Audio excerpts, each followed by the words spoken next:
Hadlia Creole, Maniaisi Creole, wakadi ipawe pour nous toutes.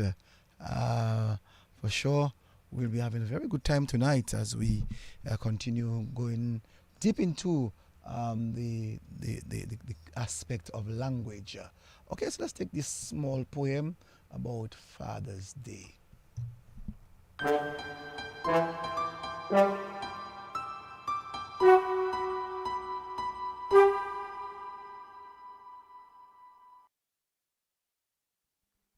Proper Dads by Ms. Moem.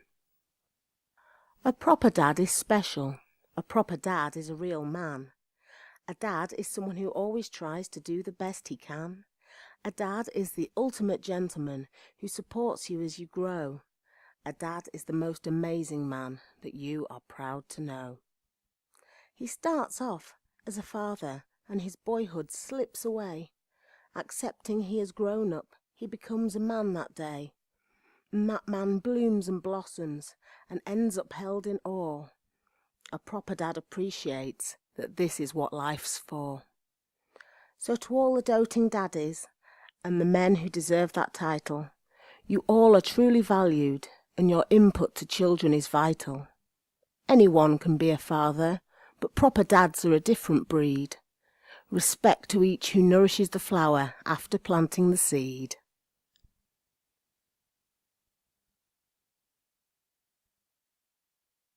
Well, we are here. It's already 30 seconds before the hour of 7 o'clock.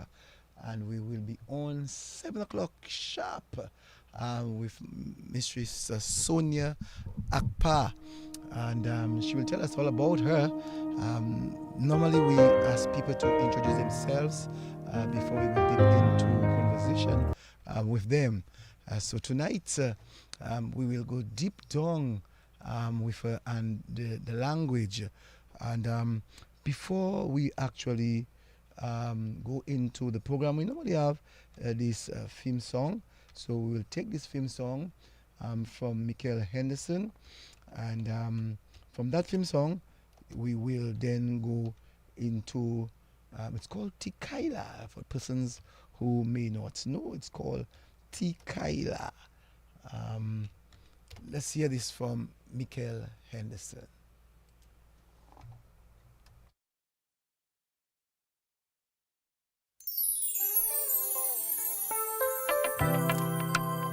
Est-ce que juger comment la vie est?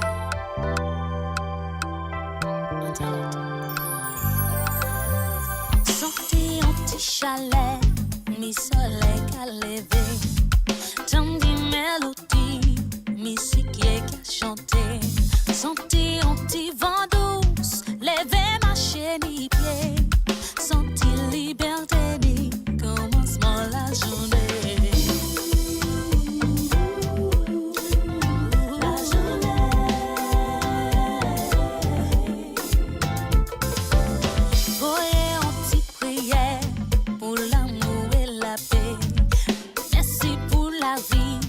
Et ouais, un petit café, sorti un petit kaila, pareil pour commencer, fais un petit sourire pour commencement la journée.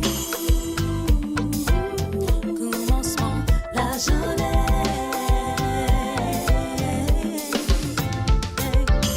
Chaque glow pour tes bras, si d'eau, c'est les jardins, la cour. Pour ces petits points, pas de travail pour rien, non.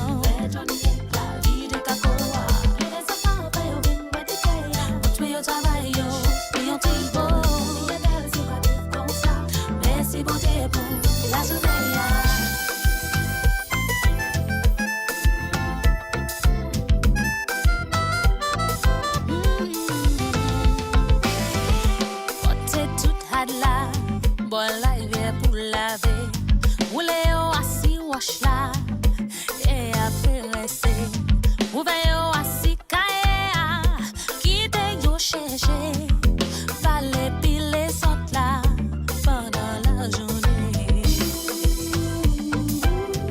Qu'est-ce qui a changé?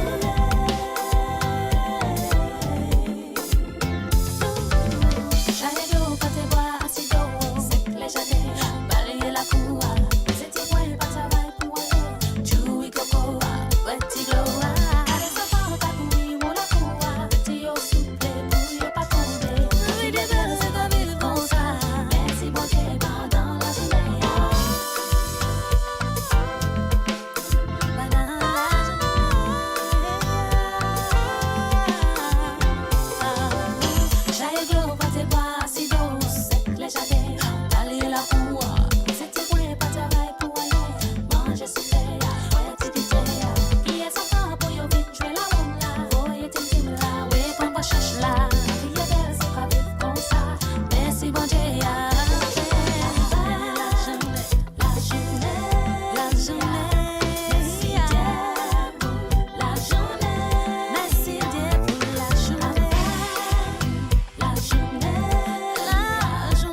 Okay, Dean, and I just want to thank Dean Thomas from a distance, working on our social media. So, people, you can see us both on YouTube and also on Facebook, while we are live audio in Felix Henderson Studio, formerly known as Studio 2.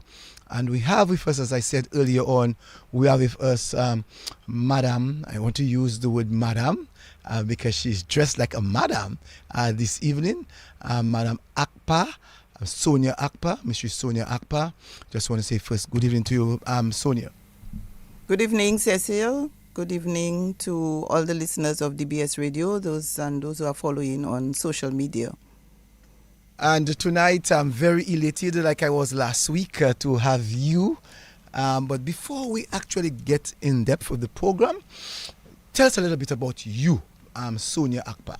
You're Sonia Maglo, no Akpa. Sonia Maglo Akpa. Mm-hmm. Tell us about you a bit. Okay, where do I start? Okay, I was born in Curacao, came to Dominica at the age of 3 with my parents. Grew up in Portsmouth with 6 brothers and a very large extended family, some of whom spoke only Creole, like my maternal grandmother. I attended the Portsmouth Government School, then went on to secondary school at Convent High School and the Portsmouth Secondary School. I call myself, I consider myself I shouldn't say consider. I am a linguist because that's what I studied both at first degree and master's level. I am a retired public officer. I worked with the government service, started as a French teacher at grammar school in the 80s, went on to study, did a master's in linguistics, came back to Dominica and worked with the Ministry of Foreign Affairs for about 30 years. So I retired from the public service in 2018. I'm sure that you would have raised in church. You can tell us. I suspect your phone is on the desk, because it's really creating a feedback in my eardrum. So sorry, all right, that's fine. So yes, I wanted to find out about your spiritual background. And the way that you raised in your society, because the program is called Lakou. Mm-hmm. And what we normally try to do is to find out from people who are part of the Lakou, tell us what the Lakou did for them to allow them to be where they are today. So many people are where they are today because of the background of the Lakou. Mm-hmm. So you can help us to have a better understanding of your Lakou. Okay. I grew up, as I said, in Portsmouth. I lived on Bay Street, I was just surrounded by a very large extended family. So lots of aunts and uncles and cousins, in a very simple neighborhood. People were very close. We went in and out of each other's houses. There were no walls, there were no gates, there were no barriers really. So we were able to go in and out of each other's houses.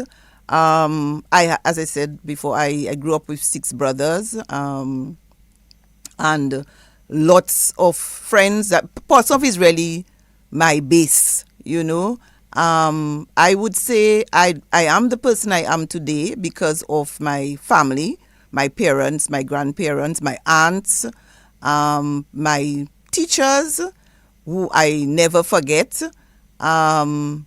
So yeah, that's really who made me what I am today. Just growing up in that community of Portsmouth, and just being surrounded by so much love and so many good people. The Creole would have had some kind of influence on you, why you would have decided to go out there and study Creole. I would like you to walk us through understanding yourself at home in Portsmouth. Your granny speaking Creole, your brothers speaking Creole.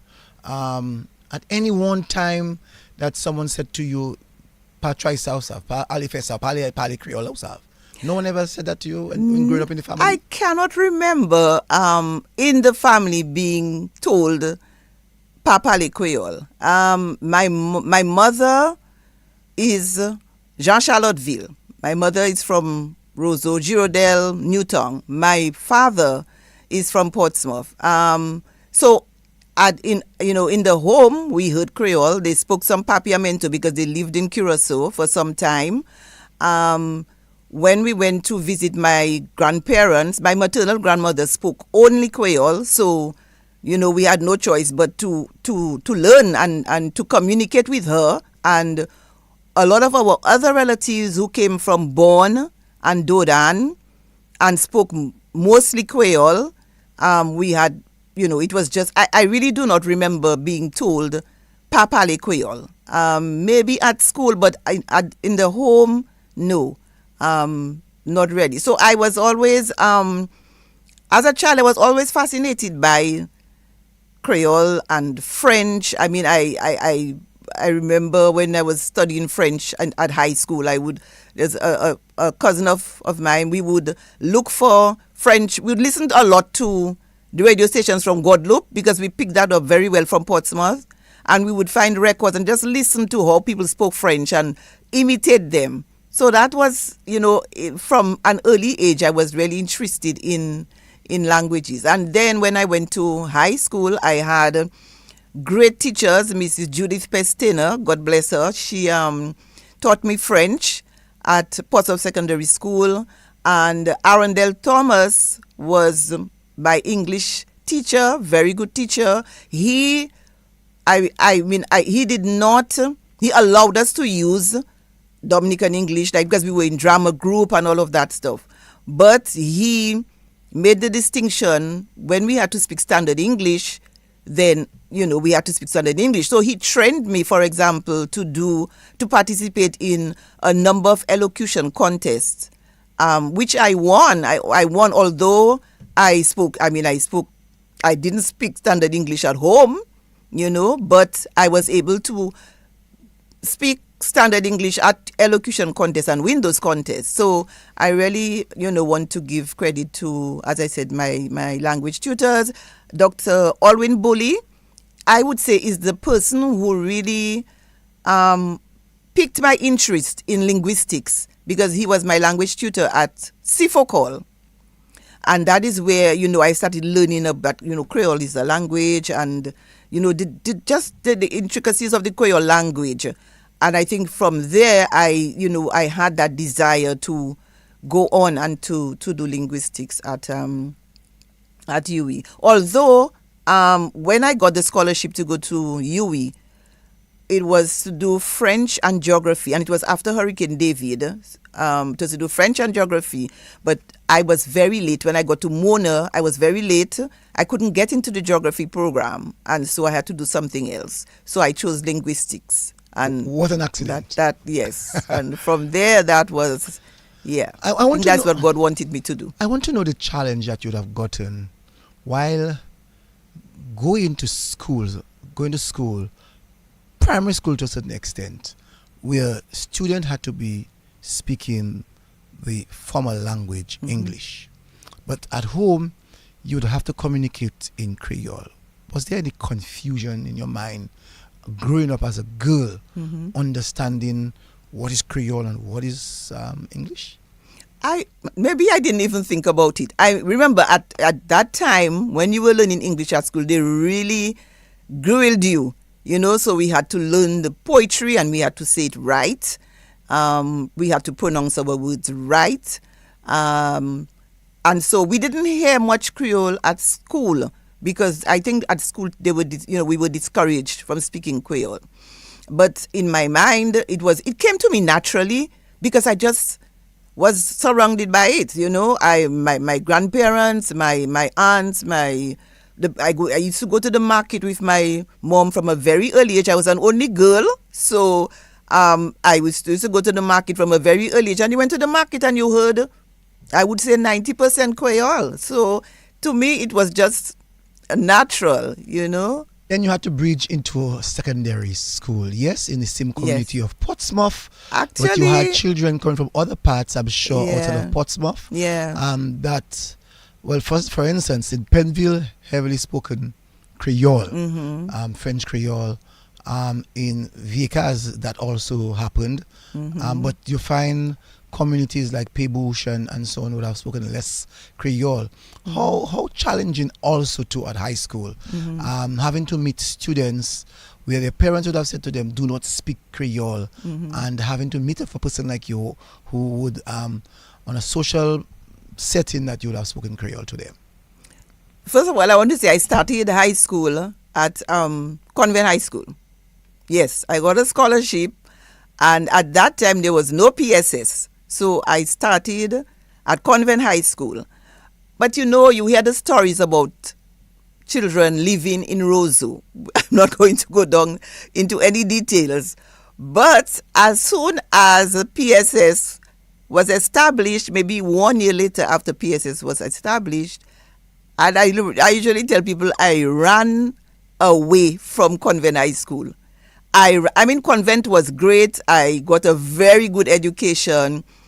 But, you know, when you don't really feel a part of, you just, you know, it's just not the same. As they would say in those days, you were country bookie. Country bookie, j'habitation. Yes. Coming to Roseau. And having to sleep on my bed.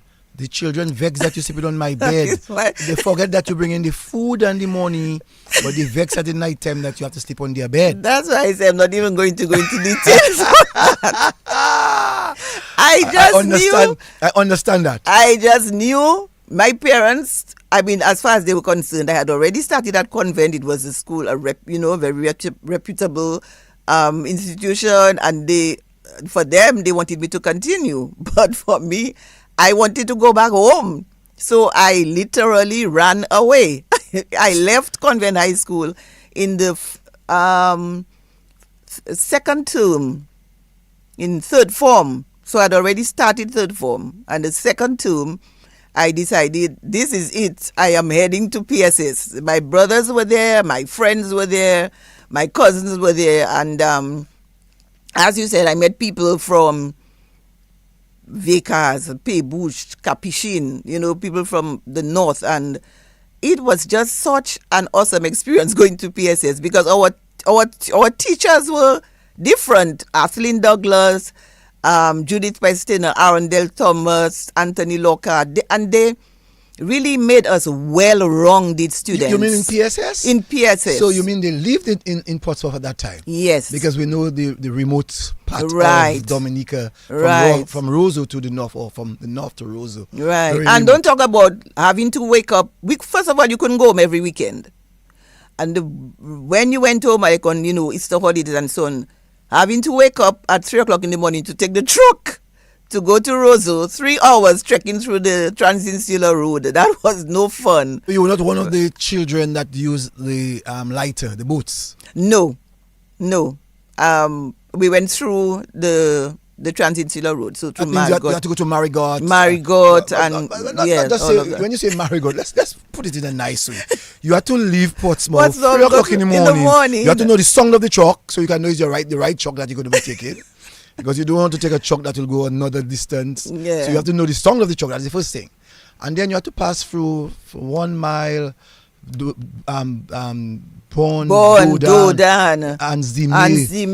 And then you have to cross Benz. All of those places, Calibishi, Woodford Hill, Wesley, Marigot, Londonderry, Desbois. Even that's the worst part. Desbois was the worst part.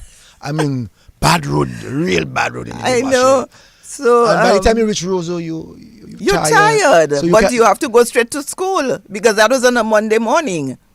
You have to go straight to school. Whether you're tired or sleepy, you have to go to school. And you have to go and perform well. Because for me, what I had to perform well, I had to. I made it a point. I decided you have to excel so that you will be recognized. Otherwise, you're just going to stay there as this Contribuki. Yes. Yes, from, so from, I made from it Portsmouth. from Portsmouth. Even if we said that Portsmouth was the second tongue, Oh, at that time Roseau was a tongue. No, it was still country. So it was still country. It was still country. Yeah. People would tell you, I'm sure you would hear quite a lot of that at school, or a set of migrant, they call it Sunfly. Tell you come from the Sunfly City. I'm sure you heard that at school. That was terrible No, in those days. it was not easy. It was Honestly, terrible, I can it was not easy at all. So but I mean, convent was it laid the foundation for me, a very good foundation, I must say. Because it was a very high standard, good teachers and so. But it's just that I just figured I want to be in PS. I want to be at PSS. But why a convent for these 2.5 years? Because well, PSS was not established yet. I know. I said while you were at convent for the 2.5 years before PSS, how much of the language that was taught at home, the Portsmouth language, a car, a boy, how much of that helped to influence you to maintain your roots in convent while you were at convent? Some things, Cecil, I cannot really say that I use that I would a car and a boy and so on. I didn't speak like that. Maybe because my mom was from Roseau. So, she spoke differently from, people from Portsmouth. So, but when I was with my friends, I knew when I was at Convent High School and I did English, it had to be standard English, but when I was with my friends, then that's a different matter, so, yeah. Last week, we had Dr. Ansem with us. She spoke on how literacy is impacted by the Creole language. And we dealt with the issue of our English Creole. Fascinating discussion that we had. Yeah, Dominican English. And I never realized until hearing from Dr. Ansem that it is okay to speak our Dominican English, but we must know the setting. What do you have to say about that? But of course, I mean, first of all, I want to say that as a linguist, I do not refer to any form of communication as bad. So, bad English was never in my vocabulary. Bad, whatever, I do not refer to any language as bad. I learned that from early on, okay? The second thing I want to say is that having studied linguistics, and that is where the multilingual society comes in. Having studied linguistics, I realized when you read about Dominica, most of the literature would say Dominica, the official language is English, but they speak a broken French or they speak a patois, right? But I knew that we had more than that. So we had, yes, the official language is English, which people hardly speak anyway. I knew that there was... Hold on. You say which people hardly speak? Yes. Is that what you're saying? Yes, which people hardly speak. I mean, people speak standard English in formal settings. You're giving us, and even when people are giving a speech, sometimes they use Dominican English. If I'm speaking to my family members or my friends, I do not use standard English. If I go to represent Dominica at a conference, of course I will speak standard English because there are people there who would not understand Dominican English. So, it was very interesting when because Dr. Ansem kept saying that, we have to make the distinction. We just have to teach the children what is standard and what is Dominican English. But it is okay. With my own children, I never discourage them from speaking Dominican English. I made them know the difference. So if you're writing an essay and you're using English, it has to be standard English. If you are chosen to go and give a speech or something, it has to be standard English. But at home, I would not punish them if they say, Mommy, I go in by my friend. That was okay because let's face it, that's what we say. I go in by Astafan. I don't say, I am going to Astafans. No, or I don't say if I want to visit my friend Mena in Salisbury, I don't say I'm going to Mena's house. I go in by Mena. That's Dominican English. And then we have Kokoi. People often forget that we have Kokoi, and Kokoi is also a language, So then we had the Kalinago. Unfortunately, it's not used as much as it was before. But so there are several languages in the linguistic repertoire of Dominicans. There's several languages. Now it is even more complex because we have Haitian Creole, we have some small percentages of the population speak French and Spanish, and Chinese.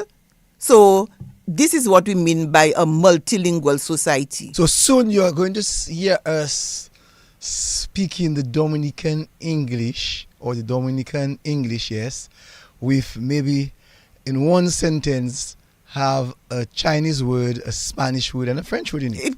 It could come to that. We never know, because language is not static, it evolves.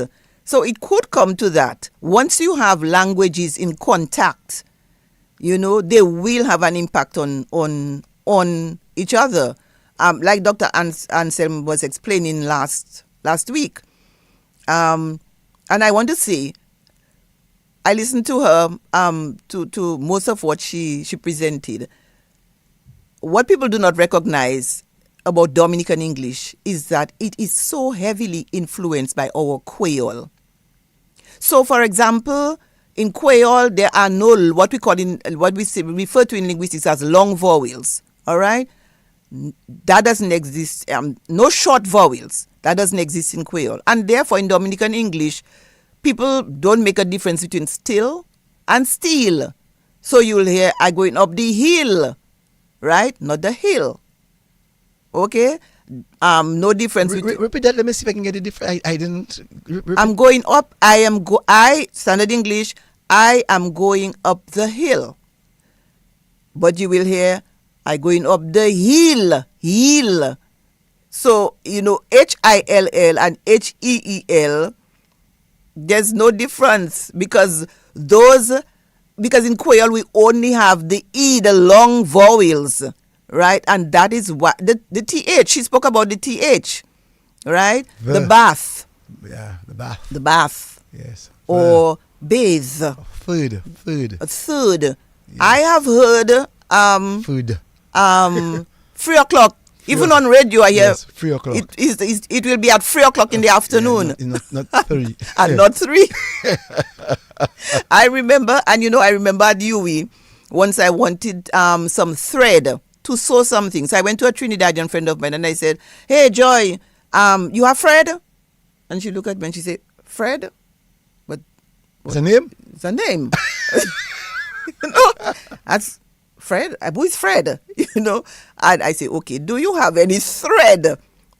You can't, because if you're not Dominican, you wouldn't know. You understand? And the TH does not exist in Creole. It does not exist in Creole, and that is why we have, we have difficulty pronouncing the TH. Even FREE, 3. 3. You will hear 3. I just said it. Yeah. 3 o'clock in the afternoon. The meeting is at 3 o'clock in the afternoon instead of 3. We hear in FREE. We hear FREE. Yes. And not THREE. Okay? So and you're saying that it is okay to do that. It's okay. It's okay. It depends on the context. But then sometimes we get ourselves lost even when we go to formal settings. Well, that is it. In a formal setting, like for example, I have a problem when you do it. If you're giving an announcement on the radio and you say the meeting will be here at 3 o'clock.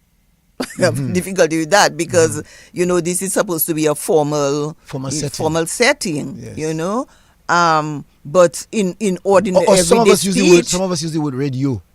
Radio. Yeah. Right. Those things. I mean, and that is why it is so important to distinguish context. Context.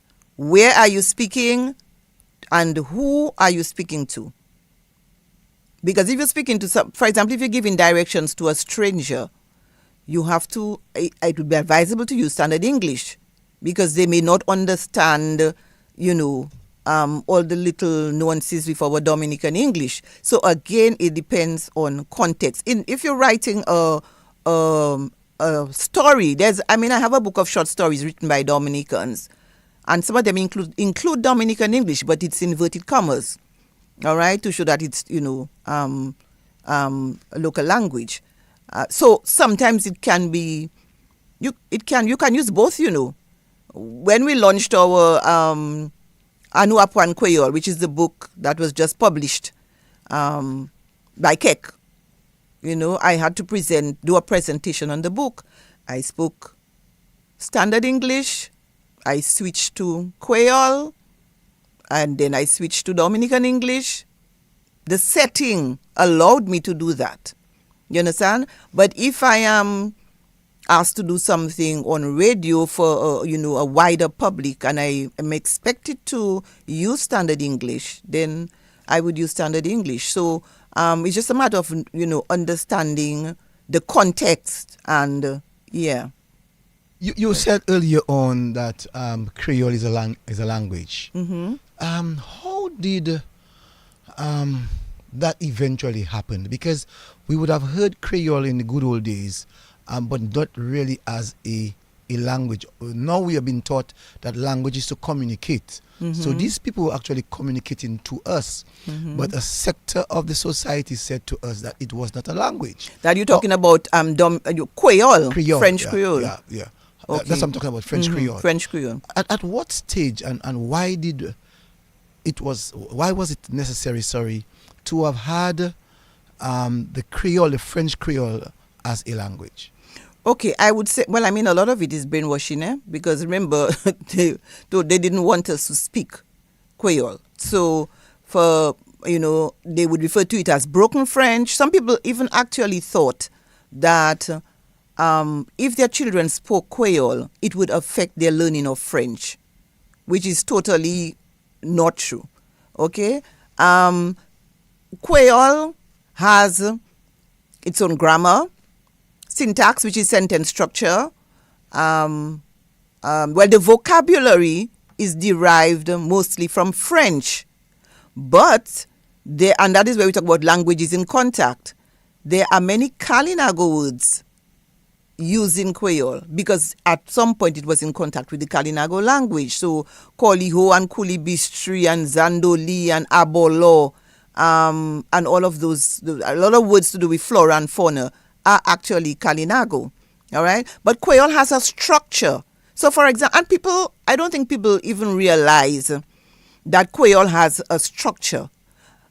For example, the tenses. When I teach Creole and I tell people the tenses in Creole are denoted by markers. They're like, what? Yes. Mwe ka. Ka is the present tense marker. Mwe ka pale actuellement. Ke is the future tense marker. Deme mwe ke pale. Deme mwe ke ale l'église. Okay? Let's take that again. Listen to it. Because that's interesting.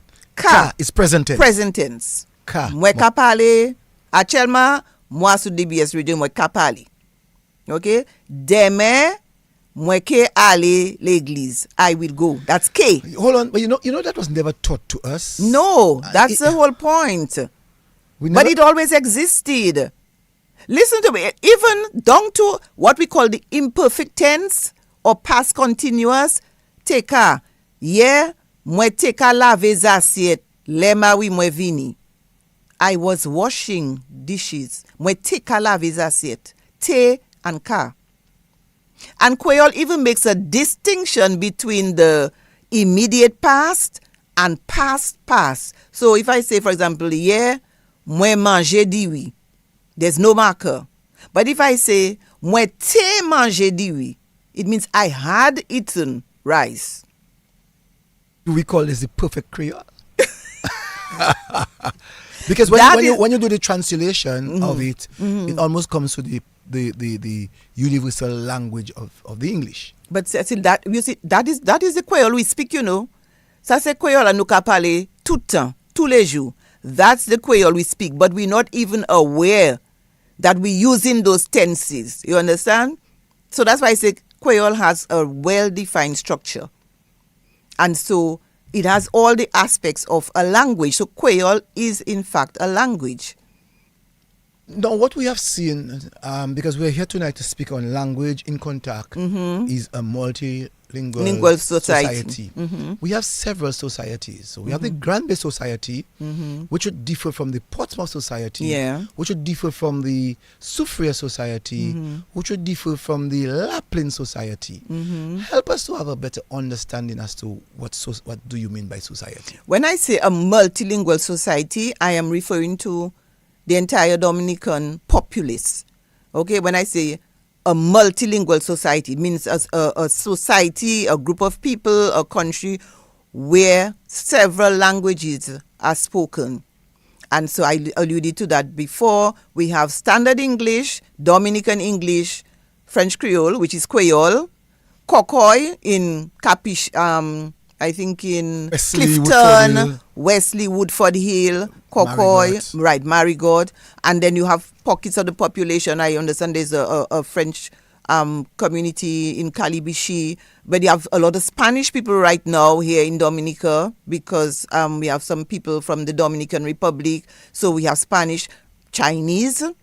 You know, when the Chinese workers come here, they speak their language.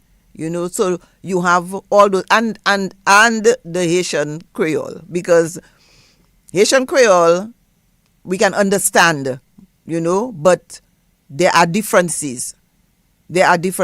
And but what you find is from my observations, some words that are Haitian Creole are now being used by Dominicans. Okay, so that is a very interesting something that is happening. Like deaf, I think you say like oui, for example, I made a note of a few. The one that comes to my mind first is machine. So I was standing at a business place. We had bought something, and my husband had gone to get the vehicle. So there's a Dominican who works at that place. There's a Haitian working there too, and she says to him, "Wetela, I ale chercher machine la." So, you know, as a linguist, our minds work overtime. We always listening because that is what we do. Listen to the way people speak and the words and so. So I'm like, machine la, what? That seems strange. And I realized she was referring to the vehicle. But vehicle for us is not machine. We know it as voiture, motorcar, lorry. But also too, there are some people, because I remember growing up, especially in the Penville area, they would use the word machine in the good old days. So but did they use it as meaning a vehicle? No, meaning a vehicle, yes. Machine la pas bon. You know what I'm saying? So you see? So you would have had some pockets of communities. That's why I was making mention of the various communities, as I said, Soufriere, Granby, Penville, Vickers, you know, and even the West Coast, they would have a different Creole than each other. It's sure, and that is it's good that you mentioned that, Cecil, because we that is looking at the influence from. Remember, we are situated between two French islands, Guadeloupe to the north, Martinique to the south. But Guadeloupe and Martinique, their Creole have some differences. So we find from the south, it's more affected by, there's more of an influence from Martinique, whereas in the north, there's more of an influence from Guadeloupe. So our Creole is a language that has a lot of variations. So one word, you could find one word pronounced differently in different communities, and the one that comes to mind is like the word to help, right? Ede, ende, wede, wende. There are about 5 varieties, 5 variations of that one word. You'll find that 5 varieties is spoken, one in each. In different communities. Yes. So, for example, in Grand Bay, they say they would say they don't say moins. They say more. Mon kale gombe. Yeah. Mon kale kote Astafan. But the rest we say moins. Moins. Moins. Yes. Okay. They say lan. Yeah, l'argent. L'argent. Yeah, that's Martinique. We know it as l'argent. L'argent. L'argent. Yes. All right. The Martinican say l'argent.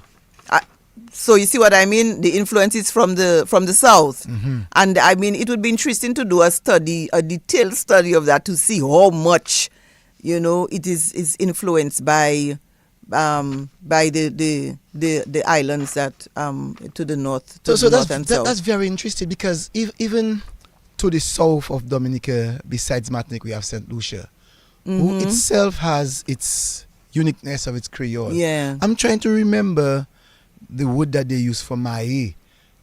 We say maye for marriage. They use a different term. For marriage. I'm not sure. And I remember getting that term watching Body Cocks. Oh, yes, so, cooks. Cooks. Yes. And there they would have, I'm trying to just, and I'm sure someone will help me by calling and tell me what is the actual word that they would have been using. So we see even from the influence of other territories that it really helps in the development of the language. Yes.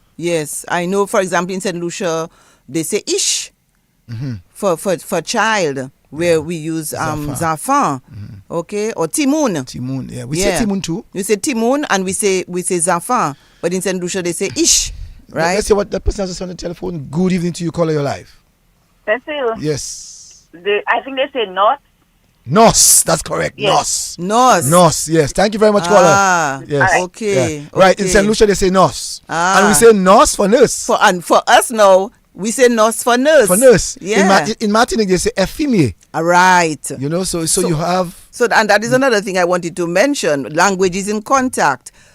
There are a lot of English, we call it English borrowings in Creole, right? Whereas, because Martinique and Guadeloupe, their official language is French, then their words would be more from the French. But because after French colonization it was English, our Creole adopted the English words. So we have nos, we have, let me see if I can think of another one. Basin, pont basin globe à moins, pont bokit globe à moins. All right, these are from English. So we kept the English into the Creole. We kept the English into the Creole, but we Creolize it. We changed the pronunciation. So nurse became nos. Right. And basin became basin. Yes. And bucket became bokit. Right? And there are a lot of those English borrowings. It speaks volumes of these elderly folks who some people thought that they were not intelligent, but they took their time out and to really distinct between the Dominican or the St. Lucian language versus that of the universal language. So as you rightly said, that they would use some of the English language. Yeah. So doctor. Yeah. You know? Yes, and they would just creolize the word. So you have, for example, pressure, high blood pressure was pressure. Okay? But now I notice they're also using tension. Tension. That's the French. And that's like a Haitian influence too. Voila. That's it. So now you have two words for high blood pressure. You have pressure and you have tension. Because it is now being used, we cannot say, oh, it's not tension, it's pressure. No, that is it. That is the whole nature of language. Because sometimes when I speak to my French people, and I'm talking about pressure, I remembered a few times I say, Dr. Adimo Mokali Tapi, Dr. Adimo Mokali pressure. And you're like, you know? Yeah. And I'd have to remember, oh, Pouzot, c'est tension. C'est tension. That's it. Remember that. But a popular one is teacher. Teacher, yes. Mokale kote teacher Norris. Yeah, teacher. Right. From teacher. Yes. Right? Teacher. You have things like baba, from barber. Meeting. For meeting.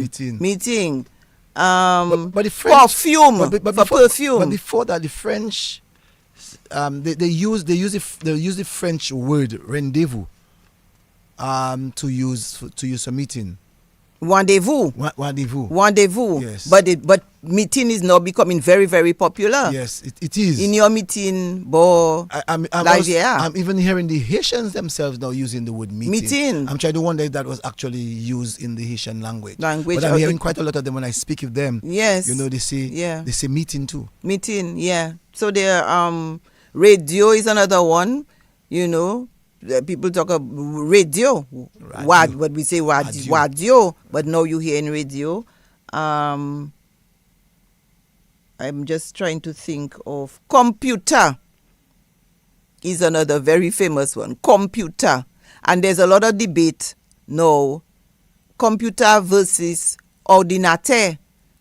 Because ordinateur is from the French ordinateur. Yes. Okay? French. It's a French influence. But some people are using it. But I realize that the French themselves now are using the word computer. You see what I mean? And maybe because of the influence maybe of going to St. Lucia and Dominica, they are now starting to use the word computer. So for them, it's an English word that they have just been taught. Right. When they use the word computer. Computer. So I realize quite a lot of French people are now using the word computer. Computer. Yeah. And that is going to happen more and more with all of the word more new language, modern technology, words to do with climate change and even COVID.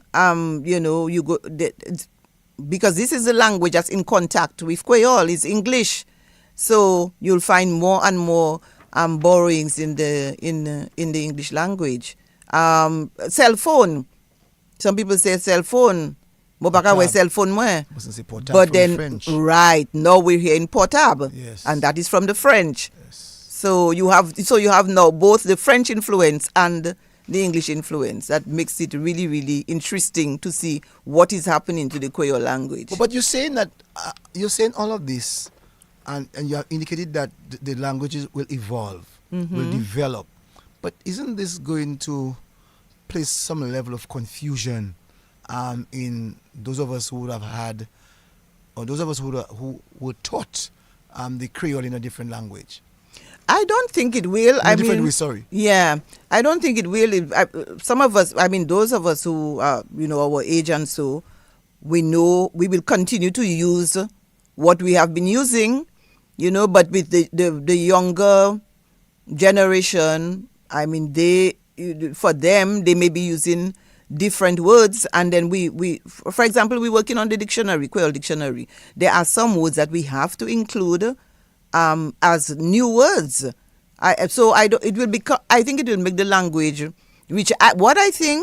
where there is a Creole word, I would encourage people to use it. So, for example, I hear very often, moke try fesa, moke try whatever. There's a word, essayer. Why don't we use essayer? Some persons are going to point and say essayer is actually French. But it is from French. But we have to remember that our Creole is derived from French. So the essayer exists. It exists. But I see nothing wrong in saying, okay, try something. But that is what I'm telling you. So that's my Creole, that's my French Creole. Exactly. I would say essayer because that's what I know. But because right now so many people are using the word try, right? So you cannot say, well, upa suppose say we tried. That is what it is becoming a part of the Creole language. No, let's take a little bit and go to the young people.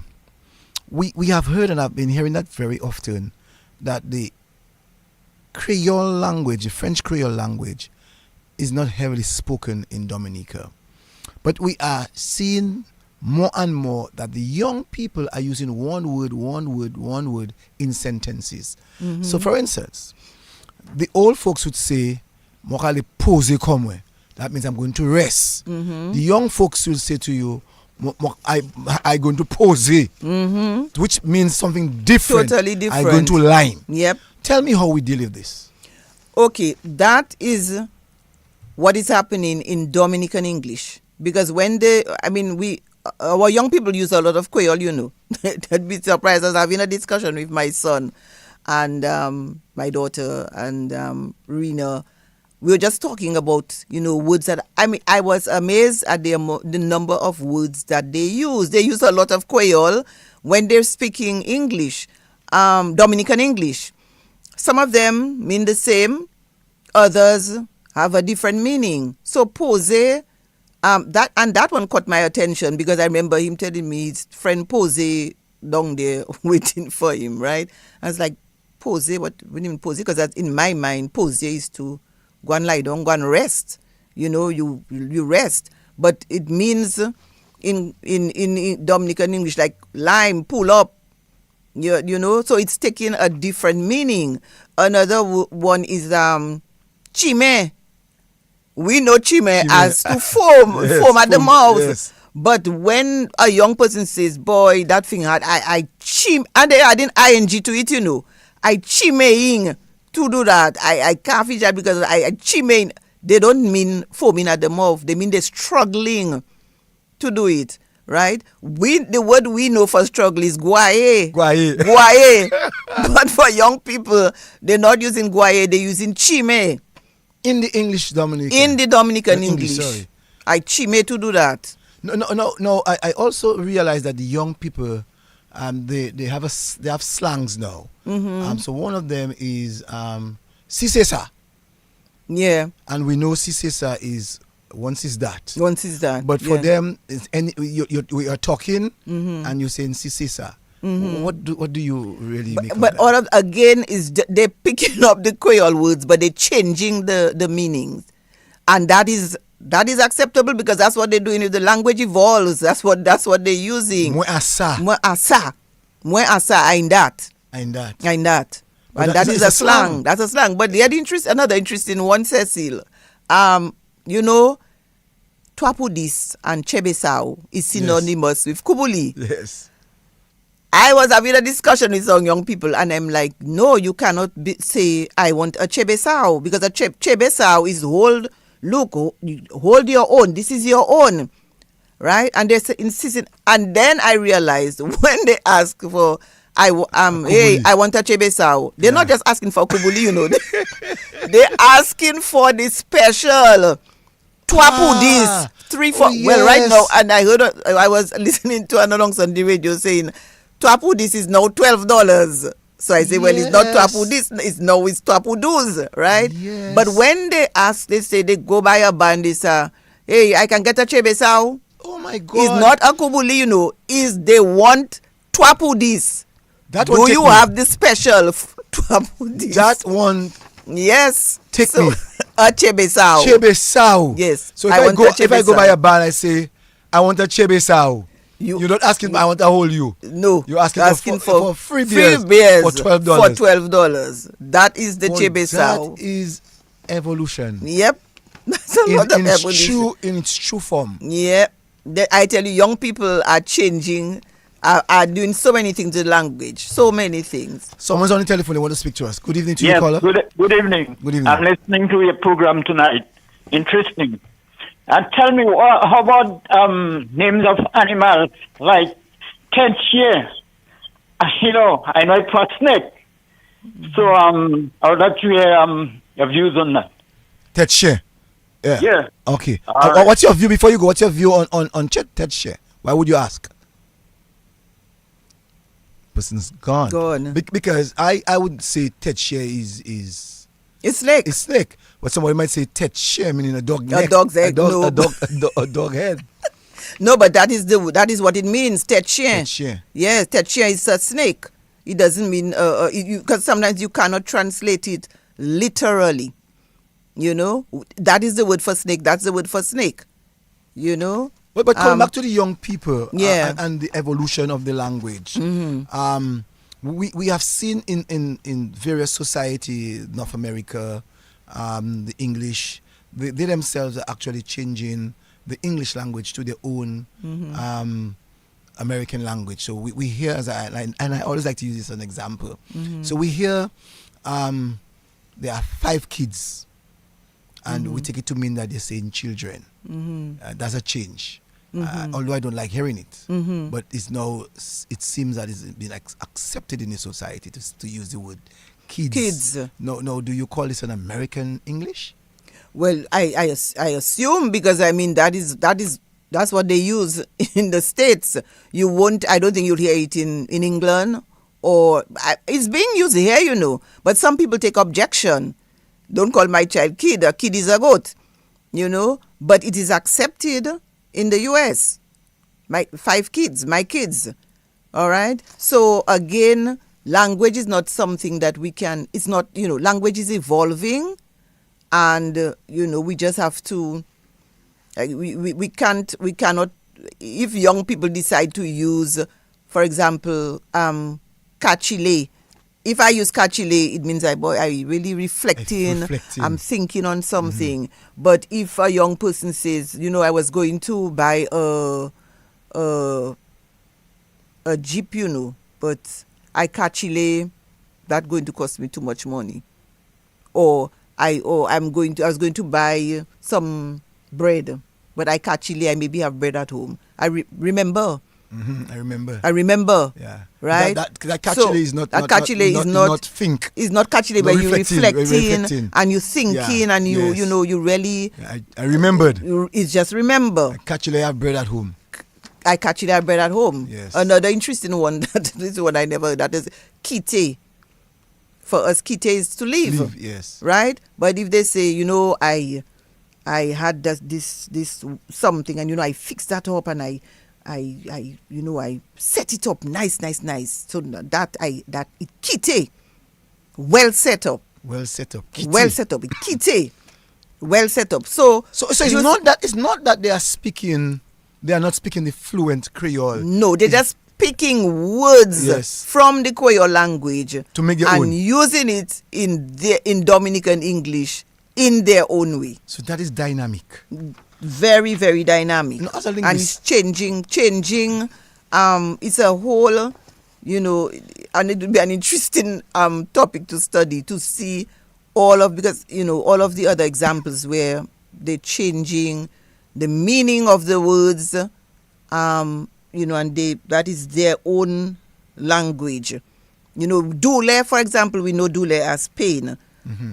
For them, the young people, they're using it now to mean trouble. But what Dule, Mr. put me in there now? What trouble is that? So there are a lot of these words that they give in their own meaning. So they are using the Creole words in a different, with a totally different meaning. So you're right when you see that the young people are doing what they have to do, and that you have to put it in the dictionaries now. Yes. So whenever you come up with a word, we cannot just give it one meaning. We cannot just give it one meaning. So now we have to give, for Dule now means pain and it means trouble. Another interesting one I found out is when they refer to somebody as a guate boda, an annoying person. What's that? Guate boda. So-and-so is a guate boda. That's an annoying person. That's the first time I heard this one. Yep, I was hearing it for the first time too. Guate boda? Yes. That person is annoying. Oh yes, because when you're scratching yourself, that is annoying, When you're really scratching, that's really annoying.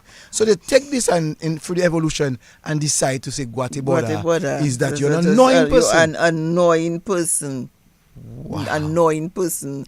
That's so many interesting ones. They have guas. Well, that one I don't know if it's taken from Creole or whatever, but when we say you broke and got money, you fauché, you fauché what any l'argent. They say I guas, I broke, so I got money, I guas. Yeah. So you guas in Creole is a totally different thing. So we need to pay attention to all of those. No, we hearing this word now, pampalam. Is it an English word or is it a Creole word? That's a Creole word. Pampalam. From as far as I know, that's a Creole word. What is what in our growing up, what we meant by pampalam? For me, pampalam was your butt, your private parts, your part of your body. It's private, Yeah. That is what we grew up knowing pampalam. Someone's on the telephone. Let's see what the person has to say. Good evening to you, caller. Hello, good evening, Ceci. Hey, my love, Vado, what's up? Miss Akpa. Good evening. You all have me in stitches. I'm listening attentively, But it's true, the children these days take the words and they form their own words. Mm-hmm. Because my grandson used to tell me, I outside there posing. See? I wonder, but what is posing? Because I know posing in another thing. With friends, he's down the road, he posing. Another one, he would tell my granddaughter, like as if she putting him in trouble. What you just said it a while Dule. ago. What dule the child, what dule a girl looking me there now, what dule. Yeah. So that's why I'm there laughing, because I say this what it was, this what the thing at the time, and I didn't understand it because that is not what I know as part. I know it as patois, but the children were using it as English. Mm-hmm. That's what it is, and I'm listening to you saying all those things. So what I'm saying, that's a new vocabulary for our youngsters now. Yes, it is. And you know, you have to learn it, you know. Mm-hmm. Yes, Oh, you have to boy. learn it, because that whether you want or not, they will use it. That's Yes. what they're using, you know. Oh, yeah. So we have to learn it. But you know. Mr. Akbar, when Cecil talk about Norse, when you talk about wedding and whatever, I remember growing up as a young good child, and the older folks would say, Makale we Norse la cathedral. I remember they used that word Norse, meaning wedding. Wedding. So I've always known that word Norse as a wedding. Wedding. Okay. That is what but I said I never know this word. Since last week you all have differences with it, machine, because I never know if you have a truck, you say lorry. Lorry, right. And whatever, I've never heard machine. I know I've heard machine, especially in the days growing up as a boy, going to the country area. We are in the country. Yeah. Well, Use not a in machine. Roseau. Yeah. Not in No, Roseau. no, I don't think. Yeah. Never heard that word machine Yeah. meaning truck or whatever. Yeah, yes. Because I know the trucks were parking, as you know, right in front of my house. Yes. And then I always know say For instance, I remember- Lorry, yeah. Yeah. Yeah. I know, for instance, that's what I knew as a child. Yeah, that's what I knew as well. I remember- Lorry. Lorry, yeah. Yeah. I never heard Makabache machine land. No way. well, that's you saying no way. That's your choice. Okay, No. okay, I So, respect that, right. but So I am don't tell me just no way. I telling feel you. offended when you say no way. I am just telling you, Cecil, I have never heard heard it. Yeah, you must okay. still learn and listen. But I'm listening to you, Vado. I'm saying to you, you said know. no way. That's why you and I that's always Anyway, have a nice evening. Have a nice evening. Have a nice evening. Yeah, Vado. I'm listening Have a to nice you. evening. Bye. Have a Bye. nice Yeah, evening. all right. I Okay, don't understand, Vado. Vado. She tell me no way. When she says no way to me, it's telling me that is never been said. That's what you're saying to me, and I'm just saying to you that I grew up. For instance, a lot of the times I hear people say, "Machine la a pan." And they mean vehicle. They mean vehicle, machine la a pan. Okay. What would you get from that?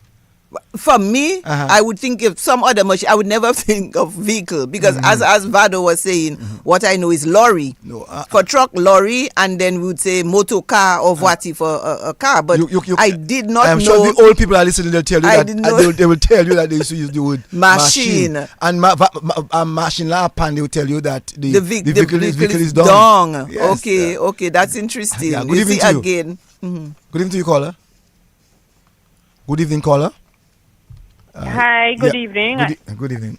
Yes, I have to say this is very exciting. And it's Ophelia. And yes. and everything is exciting about me now. When I hear Madam Sonia, we call her Madam Sonia. And Cecil, you are fantastic. I mean, you all make this so exciting. But if we can talk a little bit about our younger people, Yes. what I do is hear them pronounce the words differently. Like we would say, "Sao cafeano," but they would say, "Sao cafeana." They say "na" instead of no. Yes. Yes. and that's only one, but there are others where they lighten the vowels, especially the AN, the nasals Yes. seem to be challenging to them. So they find a way to say the word in a different kind of way, but you still understand the word. Yeah, that's true. Yes, interesting point. That's a good point. Ophi, Yes. my dear Ophi, my dear friend I never catch Ophi. that before. You're right. It's they true, use a yes. soft Yes, Yes. word. yeah. Yeah. But that I think the nasal sounds in our vowel are slowly Moving away. moving away. Yes, and Yes. you hear more flat vowels. And I think that is one of the problems when we have the Creole spelling bee. If you notice, some of the children have a lot of difficulty spelling the words in the nasal songs. They have a Yes. little difficulty with that. I think it's because, it's slowly going. I think, yeah. Yeah. Yeah. And whereas in Creole, it makes a difference when you Yes, it say does. lame and lame. It's one is One the is hand C, and one one is is the C. hand. Yes. Yes. So I don't know how, if it completely goes, how we going to deal with that, because there is a distinction in the meaning of some words if the nasal is used, But Yes. you're making a very valid point here that I think the What nasal other words sound- that you observe the young people are using, Ofi, today? Well, I cannot think immediately. In fact, that is why I was hesitating to call you, because I don't have all the examples.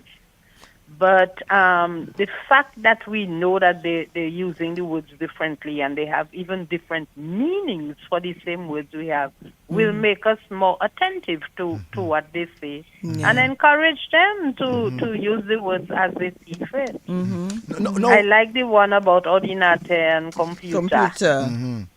So Ofi said it. Computer. Yeah, that's Yes. how I say it. Yes, Si computer. mou ka pale patwa, c'est comme C'est ça. computer, C'est nous comme ka ça, di mon en Creole, hypothèse. c'est ça. Computer. En Creole, c'est computer, c'est pas Yes. computer, c'est Right. computer. Right. Right. No, Ofi. And when you, yes, You- or I- you I- say I- ordinate, you have to, there's a way to say it. No, Ofi, I know that you have traveled in the Antilles for a great deal. The French Antilles, I should say. Yes. Now, French Guiana, help us to have a greater understanding of the Creole versus that of the Haitian, even that of Guadeloupe and Martinique and our Dominican. Well, to my mind, the French Guiana Creole is closer to ours than even the Haitian is. There are three words that they use a lot: mo, to, and so. Mo is for example, menesaba mo. They won't say menesaba moi. Mouin. They say mo.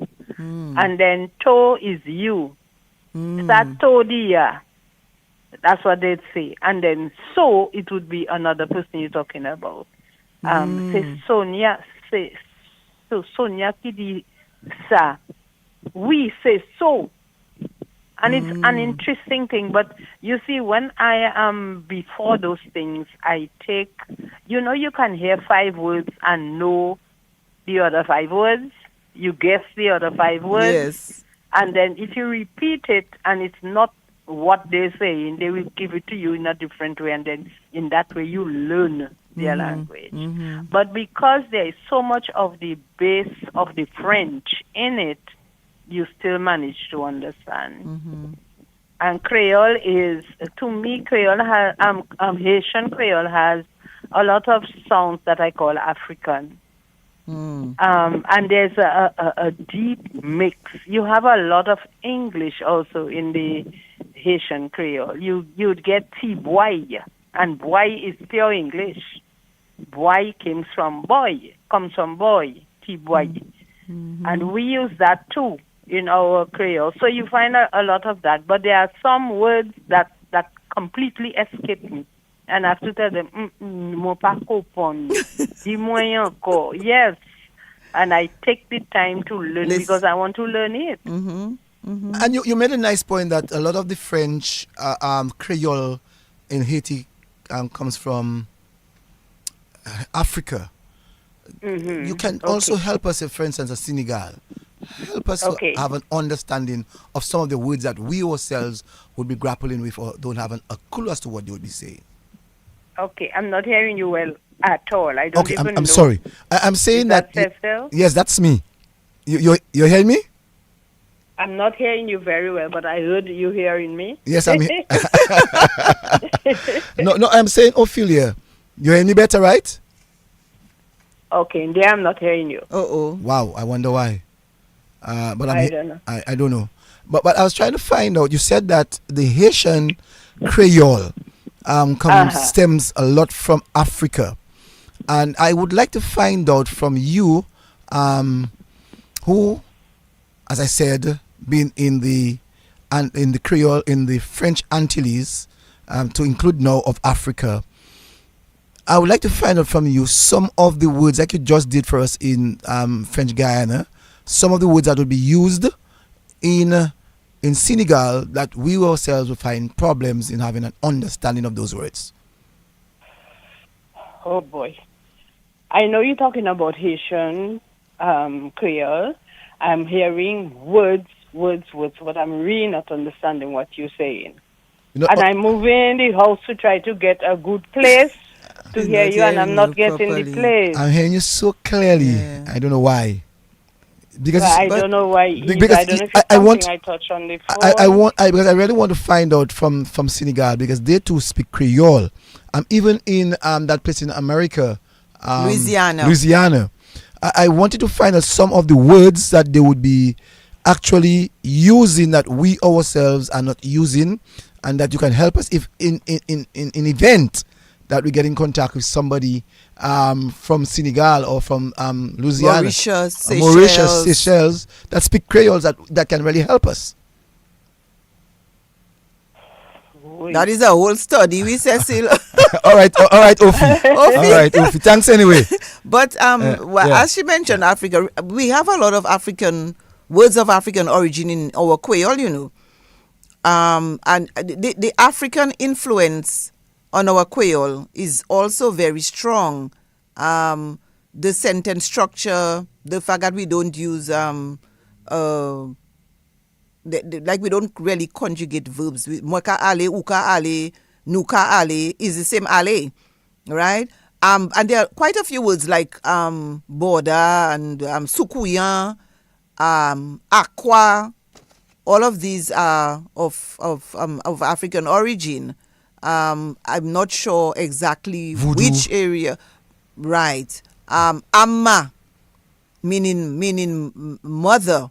I remember when I was talking to Sister Ruthina, who is I taught her at grammar school, and she was working in Côte d'Ivoire for a couple of years. And when we visited my husband and I visited Côte d'Ivoire last year, we spent some time with her, and she was telling us she's hearing so many words that seem familiar, but the main one was amma. She would hear that, and she said, you know, that is a word she used to hear growing up in Bagatelle. Mm-hmm. Amma, meaning mother. Okay, let's go to the Yeah. telephone quickly. Good evening to you, caller. You're live. Hello, good evening. You hear us clearly? I was about to tell you something when you talk about the word pampalam. The word pampalam has two meanings really. It means private part, but it also means self, but it is used two different ways. If somebody tells you to shake your pampalam, that means to shake yourself. But if they tell you, I'm good for you in your pampalam, then they're talking about private. Give us the range. You are between 25 to 30. Person is gone. And the reason why I'm asking that is that's interesting. Two of us are thinking differently. Yes, that's not what I know pampalam as. That's what, right. But you see, she's making a distinction between shake your pampalam and I'll be good for you in your pampalam. Yes, good evening to you, caller. Good evening. Yes, I'm back again. Yes, yeah. I was asking, what's your age range? Between 25 to 30, 45? My age range? Yes. It's over 35. Over 35. And you're from Bagatelle? No, I'm not from Bagatelle. Which community are you from? I'm from Portsmouth. You're from Portsmouth. So you're again getting different values or meaning for words. You what you said? Pampalam has two meanings. Two meanings, yeah. Wow. I'm making a note of that. I made a note of that, right, sister? Because I only know one. Yeah, because anytime somebody tells you to shake your pampalam, that means shake yourself, get going. Okay. But when they tell you, I'm good for you in your pampalam or in your skin, you know that kind of way? Yes, the expression is different. Expression. Yes. Okay. Thank you. Interesting.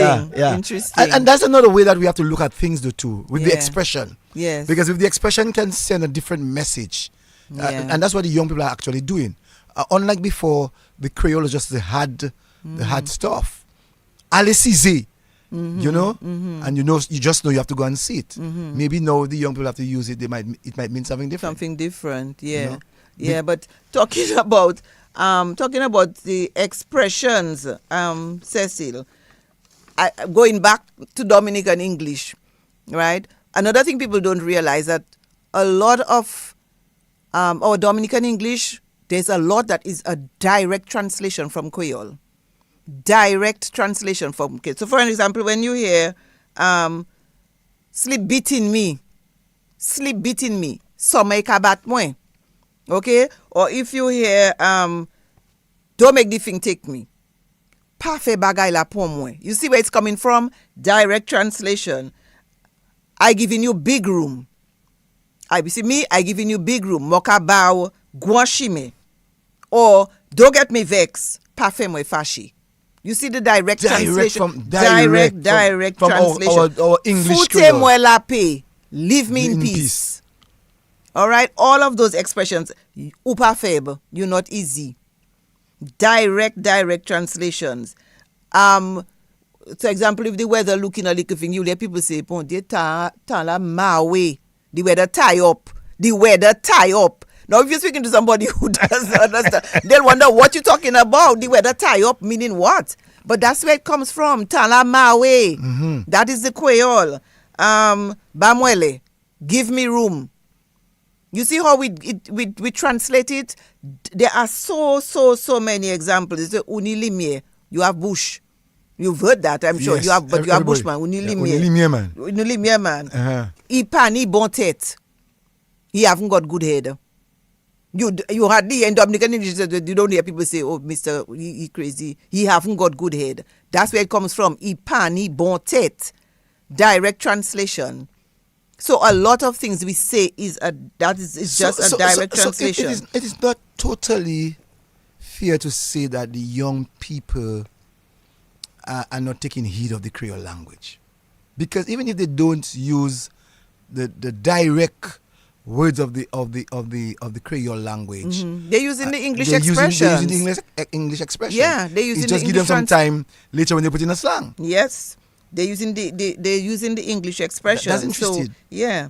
Kite mwe chanchil. Yes, kite mwe chanchil. Leave me in peace. Leave me in peace. You see, so they're using those expressions, but they're using it in Dominican English. But these are direct translations from the Creole language. And these are just a few examples, but your head too hard. Let's go to the telephone. Hold on a while. Let's go back to the telephone. Good evening to you, caller. You're live. Hello, good day. Good evening. Good evening. Good evening. That word, voler. Every I pass, people say, on voler, il volait. Voler, voler. A voler doesn't voler. I'm trying to get what you're saying, caller. Go ahead again. Okay, Yeah. a voler is a noun. A voler will voler, like the adjective. So people say, il volait ça. There's nothing like il volait ça. On volait qu'à voler. Il volait largement, il volait pour moi, il volait. So il volait qu'à voler. Yes, I get it. But I get where you're coming from. Yeah, but there are some people who use it as a verb as well. Yes. I mean, most of you monsieur say on voler, right? Il volait l'argent moins. But there are some people who say il volait l'argent moins. But you would more often you will hear il volait. Yeah, voler l'argent moins. Yes, so there's a difference between voler and voler. Yeah. All right, caller. That's a nice one he brought. Yes, that is very interesting because some people make the distinction. Yes. Il s'est envolé, il volait l'argent moins. Right? But now I'm also hearing il volait l'argent moins.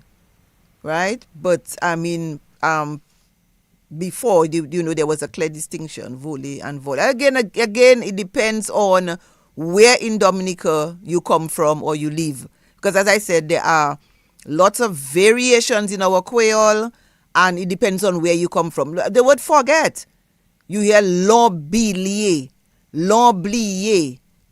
oublier. There are so many different ways that one word is pronounced, depending on which area of Dominica you come from. And it would be nice, Akpa, I'm sure that you would have studied that in reference to the society that people would come from in terms of the various Creole words that they would have used.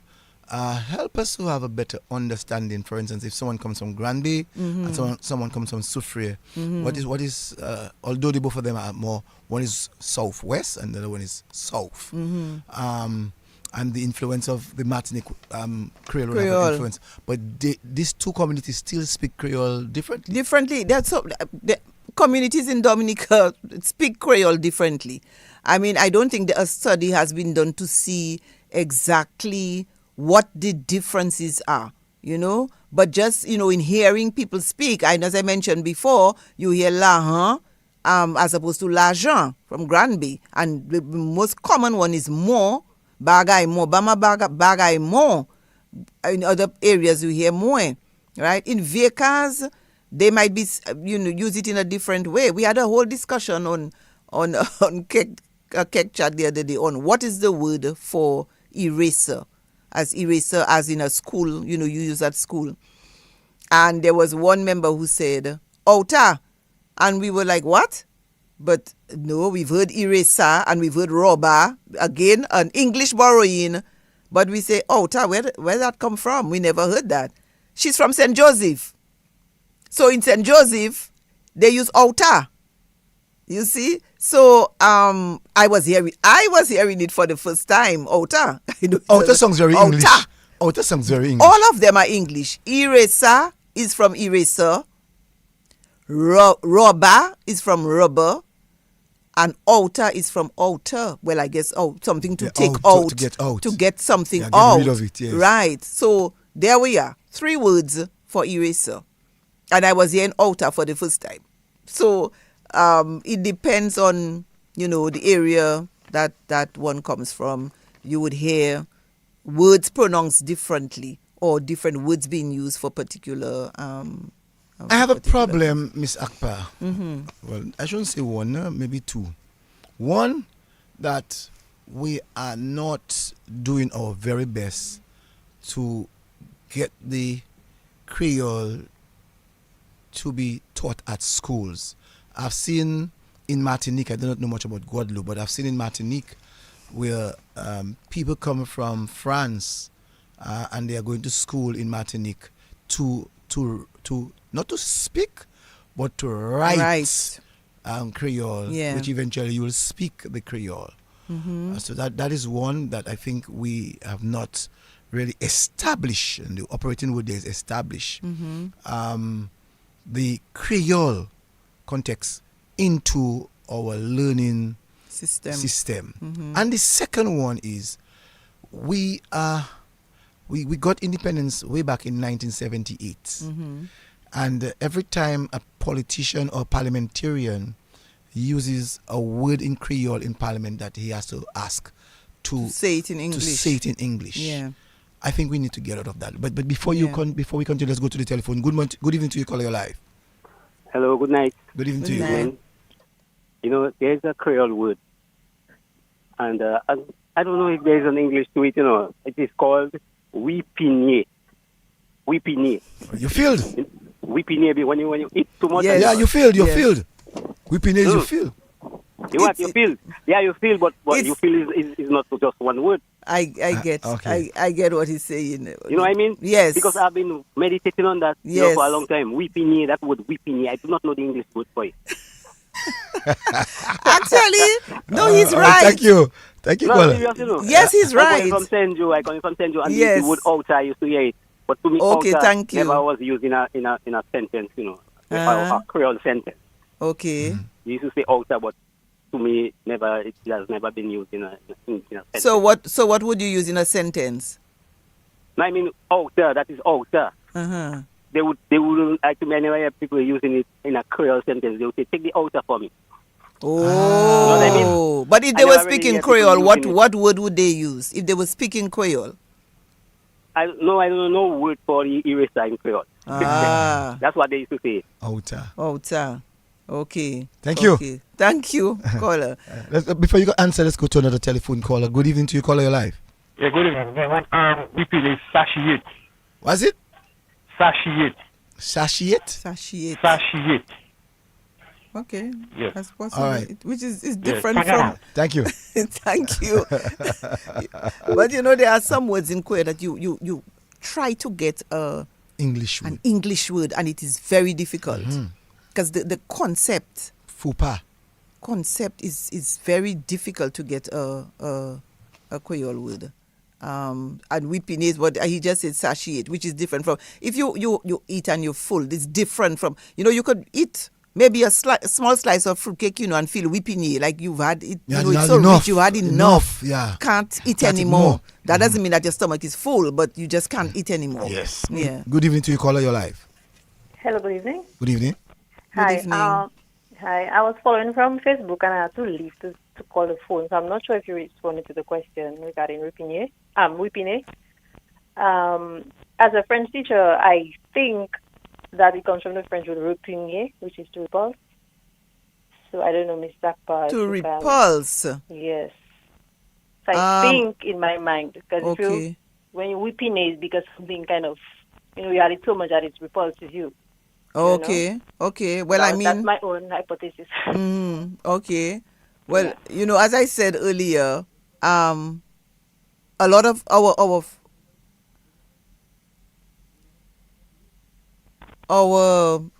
Creole is derived from French. The yes. vocabulary is derived from French. So it's quite possible. It's quite because a lot of when we check the origins of words, they're mostly from French. You have some from African languages. You have some of Kalinago origin, and of course the English borrowings. But the greater percentage of our Creole words are from French. So it's quite possible. It's quite possible, and yes, it could be possible. And it's just that maybe we change the meaning slightly because we only use whipping mostly when we refer to food.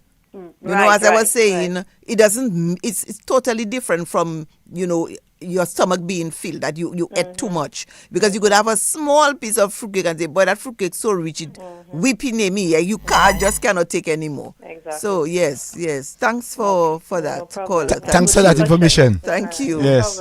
Yeah. It's a learning process. Yeah. Yes, it is. And that caller there, really, if you have to listen to what she says, it's almost for me accurate. Yes, it's quite possible. It's quite possible. Yes. And if people want to call us, they can call us on 616 3132.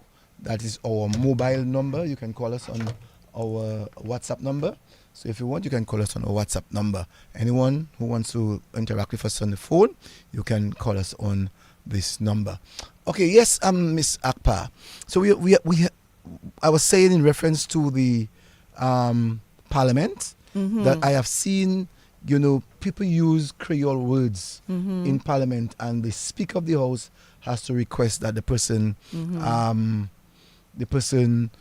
translate the word in English. Okay. Help me. Well, that first of all, to address the Creole being introduced in schools, that is something that KEC, Comité Poétique Creole, has been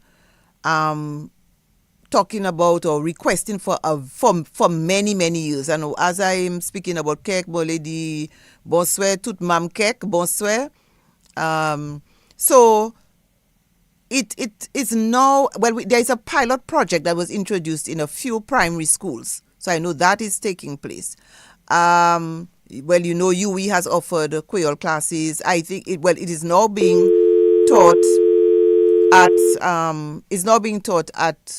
the Dominica State College, but we would like to see Creole introduced to a greater extent in the school system. I know at some point the Minister of Education had encouraged schools to have a program called 5-Minute Pause for a Creole Cause. I am not sure what is happening with that program right now, but as I said, it is something that we have been advocating for a very long time. Earlier I indicated that KEC had launched this book, Anuapuan Creole, which would be a good learning, a good tool, pedagogical tool to be used in schools. So it is something that we really want to see happen, but there has to be the will on the part of the, I don't know, it's not just SCEC, it's not just us, it's not just the communities. There has to be, well, I don't know if it's called it political will or, it's bigger than us. So, but it's something that we're hoping that we will see at some point. In terms of Parliament. Before you go to Parliament, Miss Dr. Ansem is on the line. She wanted to speak to you, so I had to call her. Okay. Good evening to you, Miss Dr. Ansem. Shalom and good evening. Hi, Dr. Akwa, Ansem. Good this is evening. Akwa. I'm just listening and enjoying the language. You know I love the language. I know. Yes. But I'm happy to hear that the young people, they are putting it in their own way, just as how they do the Creole clothes. But what I really want them to do is to be able to have a conversation. Because we have the people coming here like the Peace Corps. And within 2 weeks, just 2 weeks, they are able to keep a conversation in the French Creole. And we have our people here for so long. And then it's like, they'll say little words, as you were talking about the pose there and whatever. Yeah. But it's like you come and tell them, Paka fetna, ki jou, oui, and they're looking at you blank. Like they don't understand what you are saying. So this is what I want the grandpas and the grannies and the aunties to begin to, speak the language to them. Because there's this guy who says you only learn a language when you're immersed in it. So I want them to immerse them in. When they come around, pretend you don't even know the English and just speak the Creole, the French Creole to them. Let them hear it. So after a while, they'll catch on and they'll begin to respond. They'll begin to answer you. But it's a lovely program. I am listening, and, I just love people talking of languages. So it is just a wonderful evening we're having here. And Mr. Cecil Joseph, kudos to you. Thank you. Thank you. Okay. Thank you, Dr. Ansel. I want to, before you answer earlier, you're going to answer a question I asked earlier on. I want to just compliment a neighbor that I have, Mrs. Lockett's. She knows herself, Danny Lockett's wife. This afternoon, I was preparing myself to go out, and I heard her speaking to her 2-year-old daughter, and it shocked me because I never realized that she too can speak Creole. And she was literally speaking English, but in the English, I think she said something like, Upakata, and I tell you to sit down there. This afternoon I heard, and she did it twice. She used 2 different sentences for the child. Yeah. And I'm like, okay.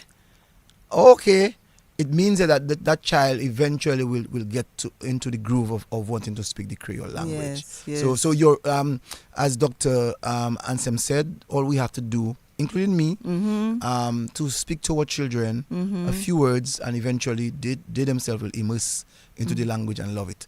Yes, you were saying now. Yes, Dr. Ansem, thank you for that. You are very right. I mean, we keep saying that, if we don't use the Creole, it will be a dying language. But we are the ones who have to encourage the youth, even because talking about young people, it's not only young people. There are people who can speak Creole, but they just don't feel confident having a conversation in Creole because we're not we're not using the language enough. Play Creole. You go to a meeting, you go to a function, parle Creole. It doesn't have, they need to see us practicing the language. I mean, I guess if you go into the rural areas, it's different. But we to encourage them, they must also see us or hear us. You ni putan nou ka pale Creole, every friend nou, every family nou. And that would also encourage them. So I totally agree with your point. Going back to the Parliament, And Cecil? just going back to Parliament, as you're saying that, someone just sent me a message and they said, Cecil, you are so correct. That's how my father referred to vehicle, machine. Machine, see, so I learned something. I'm learning something. Yes. It's a learning process, Yes, you yeah. know, because in my mind, machine was straight from the Haitian Creole. But you see, it's been used here. So, What is the cell number again? I want to send a message. Your live caller, your live. No, the message is information that was sent to me from a scholar. So I need to send it by WhatsApp for you. Well, I'll give you the WhatsApp number in a while. Okay? All I right, beg your thank you. pardon? I'll give you the number in a while. Okay, caller? Yeah. So yes, go ahead. yes, we were talking Parliament. about Parliament.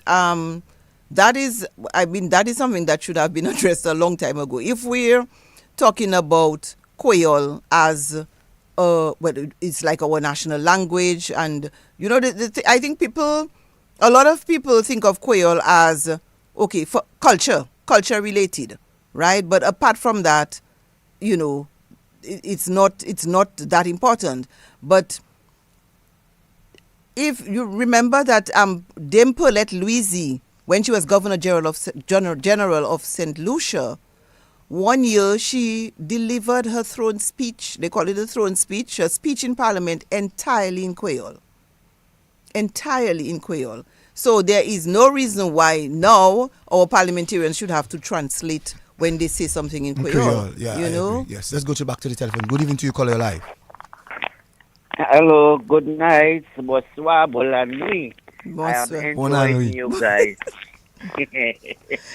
I enjoyed you guys' show tonight. Cecil is me, last born. You know who last born is. Yes.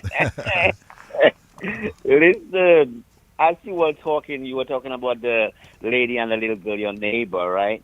That reminds you remember when we were growing up, Granny from Granby could not speak English. No English. Not right? one word of English. And no English at all. Not one word of English. Yes. And Max, who was deaf and dumb. youth, Deaf and deaf dumb. and dumb, Didn't know he no could not English, have but we had to communicate with him no in English. Creole. But Mommy taught us to communicate to two of them Yes. in Creole. Creole. And because of that, me as the last one of the brothers end up immersing myself in Creole. Even today or every time I speak with my mom and my dad, it's strictly Creole and I speak. I don't speak no English with my mother and my father, you know. So that's a good thing that you said, and it brought back memories to me, Cecil. Anyway, I'll be listening. I'll be enjoying the show. Yeah. All right. Yeah, thanks. Anyway, Thank happy you. Father's Day. Thank you. That is so right. I as a boy growing up, you know, we had our grandmother Yeah. who was from Granby. She knew not one word in English. Just like my grandmother was from Penville. Yes. She spoke only Creole. Right. And I had a cousin, he's still around, Max. He's from Penville, as a matter of fact. And Max knew not one English. He was deaf and dumb. But to communicate with him, he would read your mouth. Oh. And you would have to speak Creole to him, or else he would not have understood not one thing. So wherever he worked at H. Charles and many other places, whenever you speak to him, you had to speak to him in Creole. And he would read your mouth movement. And so if you say to him, Max, get me some water, he would not understand that. If you say, Max, tape moi titak glow, he would.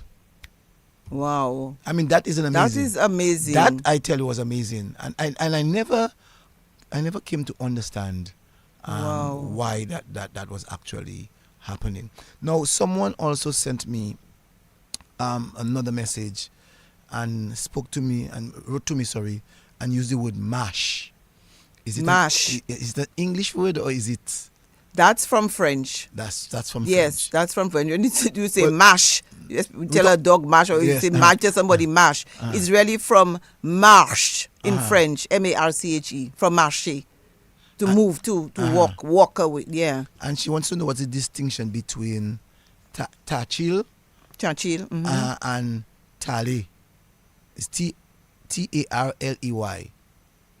T-A-R-L-E-Y. I don't know that word. Yeah, I don't know that word. I don't know that word. Yeah, well. No. she would have to put the English. Tranquille is quiet. Yes, all right. Yeah, or some people say tranquille. Tranquille. Yes. Yes. So See, that, a again, variation. variations. Yes. Yeah. Yes. Good evening to you, caller. You're live.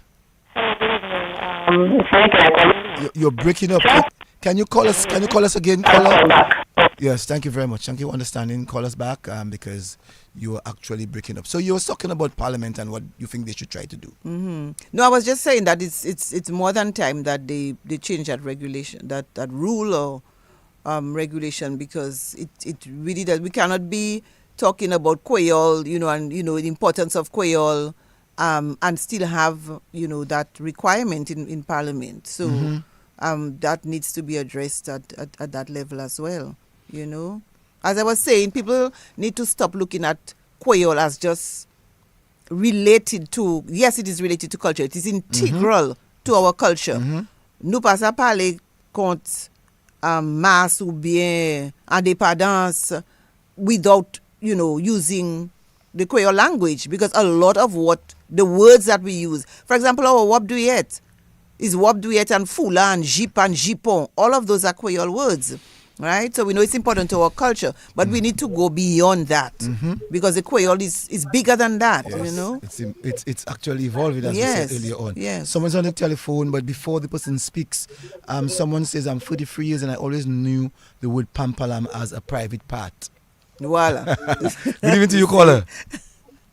Yes, good evening. Good evening. We just talk about mash. When you tell the dog mash. But when you, the step where we sit down to in Creole is mash.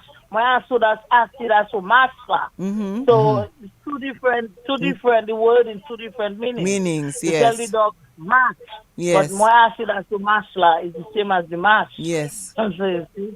All right. Yes, thank you, caller, for that.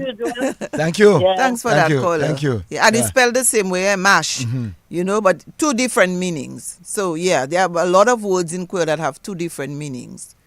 Yeah. I also want to find out, in this present dispensation where we have been hearing young people are not immersed to the Creole language. And we are now discussing that that is not totally true, because we are now seeing the various words, the varied words that they're using to satisfy their own ego or to create their own language. Do you see they doing that generation will eventually change the Creole language to what they think it should be? They've already begun, they've already begun changing the meanings of some words. But I must say, though, that they are using a lot of words in the right context. So sashimis and sasudi, that is very popular among young people. When they talk about, people sashimis and sasudi, it means the same thing in, that we know in Creole. There are other words that they use that have the same meaning. So it's not they are changing some words, but they are still using a lot of words that, with the original Creole meaning. So, as I said, language is evolving, and that is, something that we always have to bear in mind. Let's go back to the telephone. Good evening to you, caller. You're live. Hi, good evening, Cecil and Miss Axel. I'm enjoying this program. Thank you. Good evening, caller. I came to convent in 1972, so you should know my age. When I came, Ophelia was just coming in, and Ophelia is the one who taught us a lot about oral French.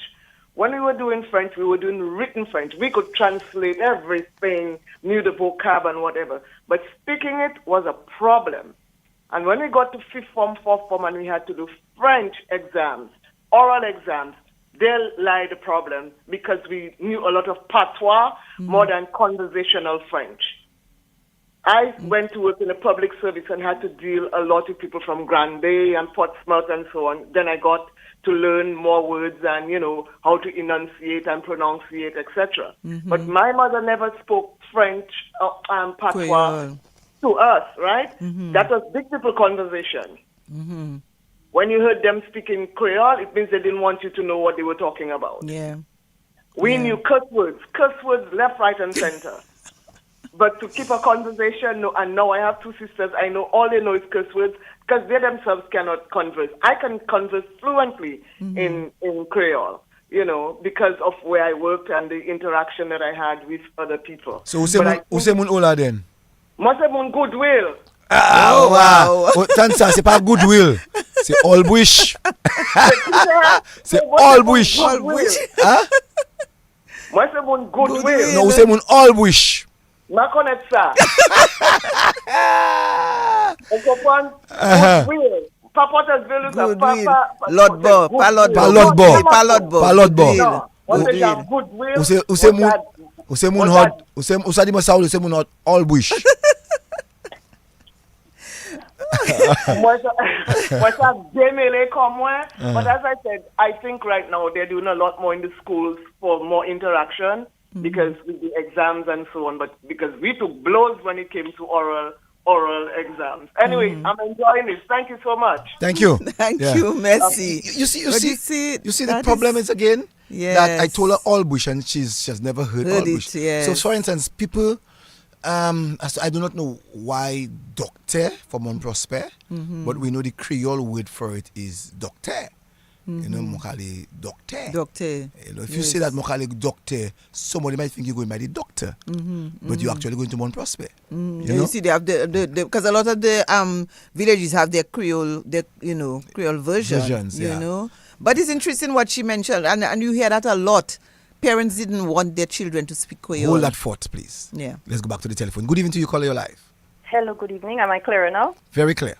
Okay, all right. I just wanted to share thoughts regarding the use of the Creole by the young people.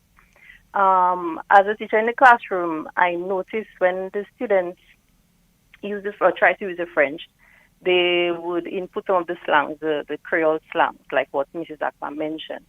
And I get from the discussion, I get the feeling that they, because of the interaction with the young people from Guadeloupe, a lot of the slangs that are used in Martinique and Creole, and so because it's easier for them to interact with their peers as opposed to the grown-ups and so on, they tend to pick up the vocabulary and those same slangs that are used by their peers. Hello? Caller, as you're saying that, you know what just came to mind? Yes. The reverse in Martinique. I have seen that a lot of the Martinicans now who are singing rap, they find themselves putting a lot of English words. Yeah. Yes. Yeah. That is, I like that. So you see, I just wanted to share that. Language is in contact. Yes. Yeah. Wow. All right. And thank you very much. Thanks, caller. Thanks for that. And that is something that interesting. we may not even be thinking about. Here it is, language in contact. Language is in contact. So the young boy who is in Guadeloupe or Martinique, they like to hear the English songs. Even when they sing their rap songs, you will hear them eventually add in an English word. The popular one is the word love. A popular word is love. And our young people who are in contact with them are picking up some of their slangs as well. Some of the words, Some of their words as well. But I was saying, Cecil, the young people are using words that we, in the correct context as well. Don't get me wrong. They're changing some, but they're using, I mentioned sashimi, sasule, they use mati, gade, all of these in the same context. Someone's again on the line. Good evening to you, caller, your live. Yes, very good in Cecil and Mrs. Wakpa. Good evening. Looking nice. Looking very nice, my lady. Thank you. Merci. I just want to say in relation to like the girl that talk about when we talk about mash and city step, I also want to add that in Kokoi they use mash as well. But it has a different meaning. And not step, not dog, but it means like let me say, he mashed the food. It means like step on it or mash it and that kind of thing. Yeah, so I just wanted to add that to it. But is that in Kokoi? In Kokoi, it has a different meaning. Yes. Okay. Thanks for that, caller. You're welcome. Thank you. Okay. Yes. I'm not so sure what someone from St. Lucia is saying to me. I'm interviewing a discussion on the Creole language on DBS radio right this moment. The person is actually maybe recording what we are doing. Okay. Thought you were the host. Well, yes, I am the host caller. I am the host. I am the host of the program.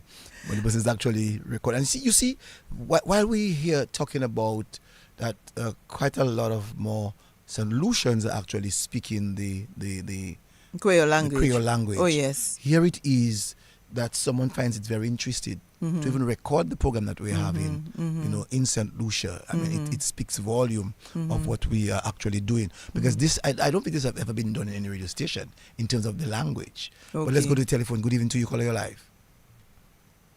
Good evening, caller. Good evening to you, caller. You're live. Good evening to you, caller. You're live. Well, you'll have to try to call us again. An overseas number. You'll have to try to call us again on the 448. The 305 432 9744. So yes. Cecil, I was thinking what would be interesting is to get people from probably Marigot, Woodford Hill, who speak Kokoi. From some people from the Kalinago territory, people who are fluent in Creole, and then we're Dominican English, all of us speak Dominican English, to really have a wider discussion and to see how all of these languages, because I really don't know much about Kokoi.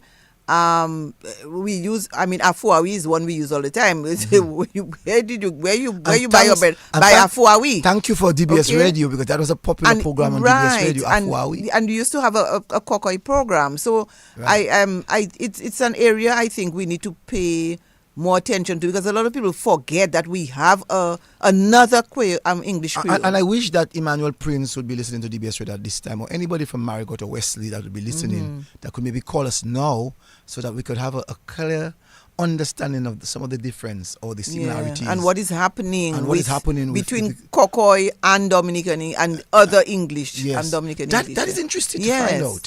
What is actually happening with the Dominican English and the Kokoi spoken in Marigot, Wesley, and Woodford Hill, and Clifton and places. Yeah. Good evening to you, caller live. Good evening. Good evening. Right, Dr. Stein. Henry. My beloved Sonia. Hi, Stein. Good evening. Good to hear you. Oh my God, it's wonderful. That's great stuff. Let me tell you, I've always been thrilled by the word car. Wakamashi, Waka Ali, Present tense. Yes. Waka Dasi. And then you spoke of Mweteka. I was Mweteke. I will. And I was saying, Lord, where is that car coming from?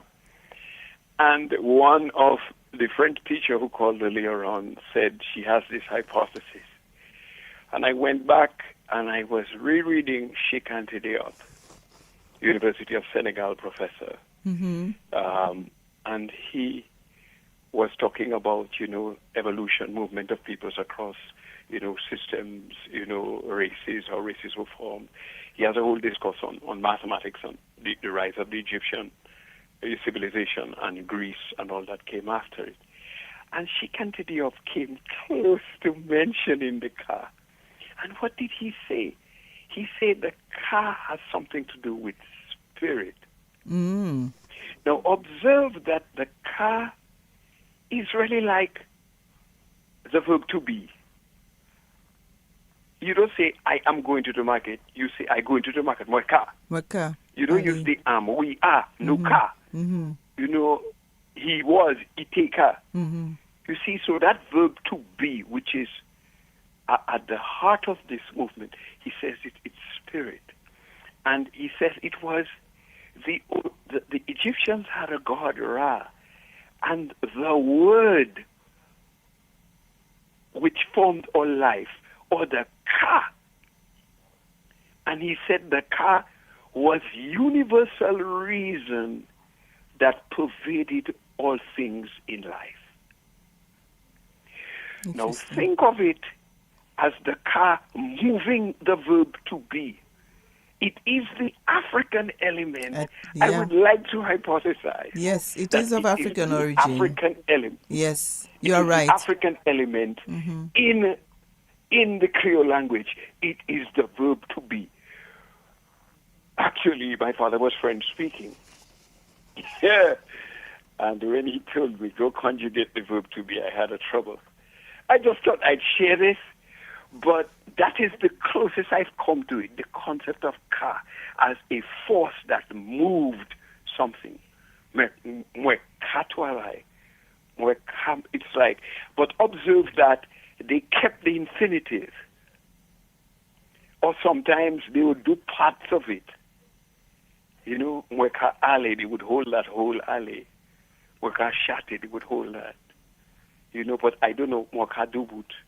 You know, what is the whole word for, you know. So that is where I found it swimming, in that space of spirit, like a force that moved the action. That was a will that pushed the word to create the action and carried with it the intention. Somewhere in all of this, that concept of ka has always caught my attention, and I thought I would just share it. But Cecil, this is a beautiful woman, you know, but be careful how you talk with her, because if you talk and say anything wrong, I come and look for you. You see the language? You see the language English? Thanks, this is a beautiful woman, and beautiful means appearance, right? Thank you, Dr. Stein. Thank you, Dr. Henry. No, he is right. The whole question of our tenses being denoted by markers, ka, te, teka.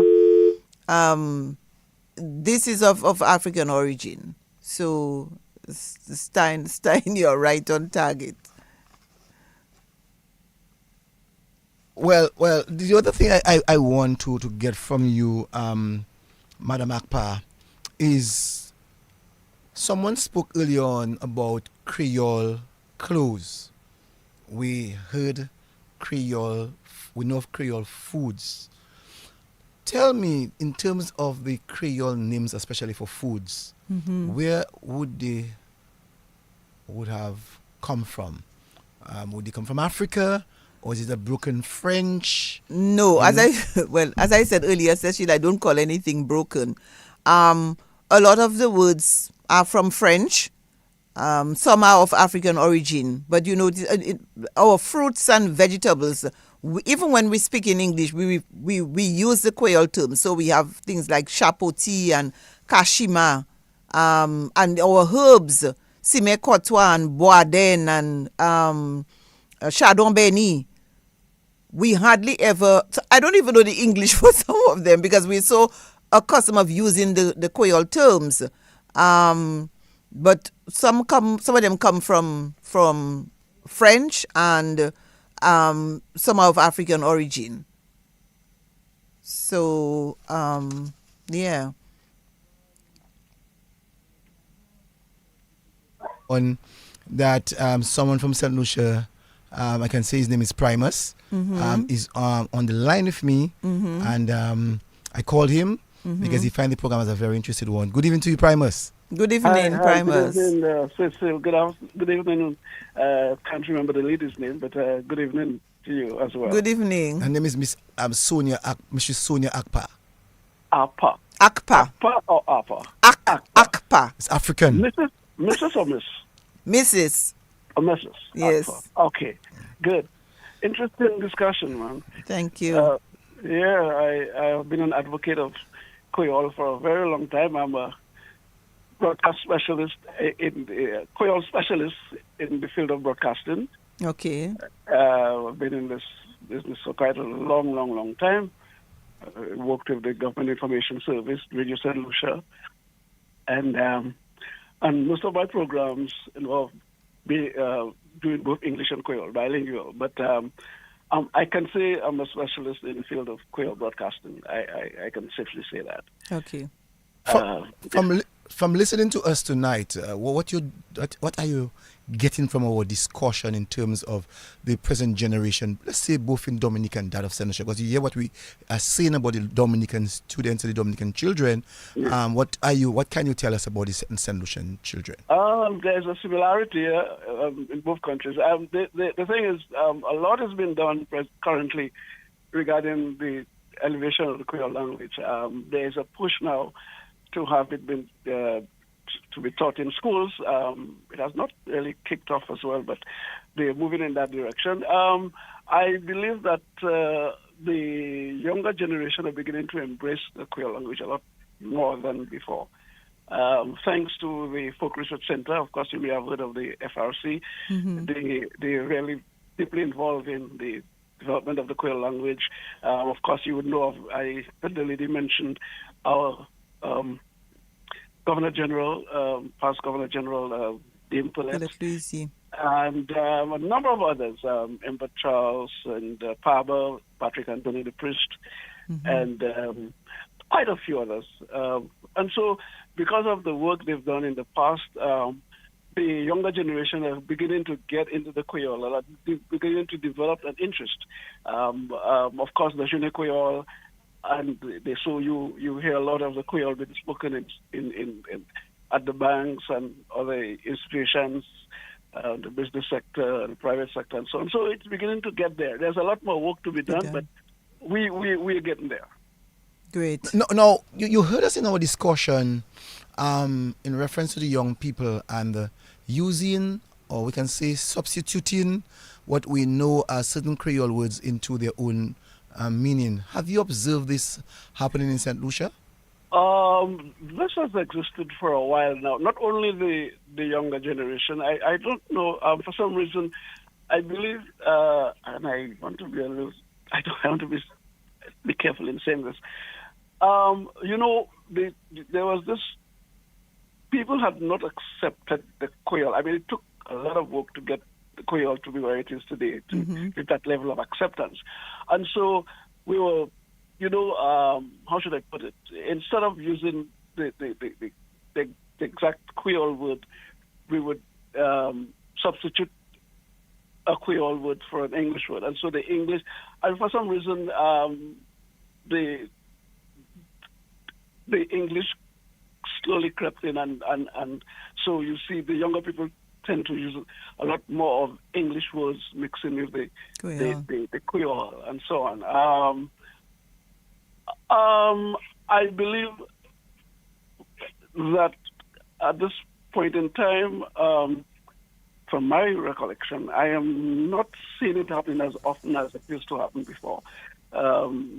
Again, I'm kudos to the FRC and others, and the effort that is being put into the Creole, the orthography and so on, the writing of Creole and so on. And so people, you hear a lot more pure Creole being spoken as opposed to, the mixing the Creole with the English, and of course there's a lot of programs now in Creole. I mean, we have Creole broadcasters on TV and radio, and so on, and social media, and so on. So the younger generation are beginning to accept, the purity of the language and embracing the language a lot better than before. So I believe it's not as prevalent as it used to be in years past. So let me also ask you, Primus, have you seen that the St. Lucian English is being influenced by the Creole? From the discussion that you're hearing us having now? That the English language is influencing the use of Creole? Is that what you're asking? Yes. Well,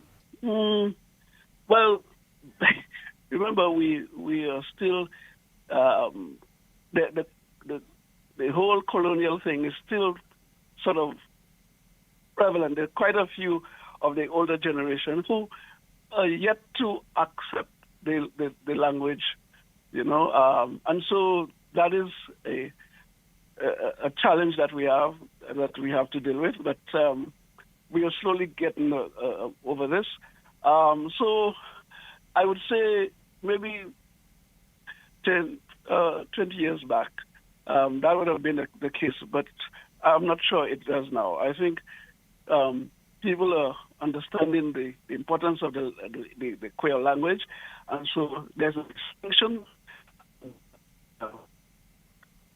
using the Creole. They try at the utmost to use it properly, and so as well as the English. So I don't think it as it did before.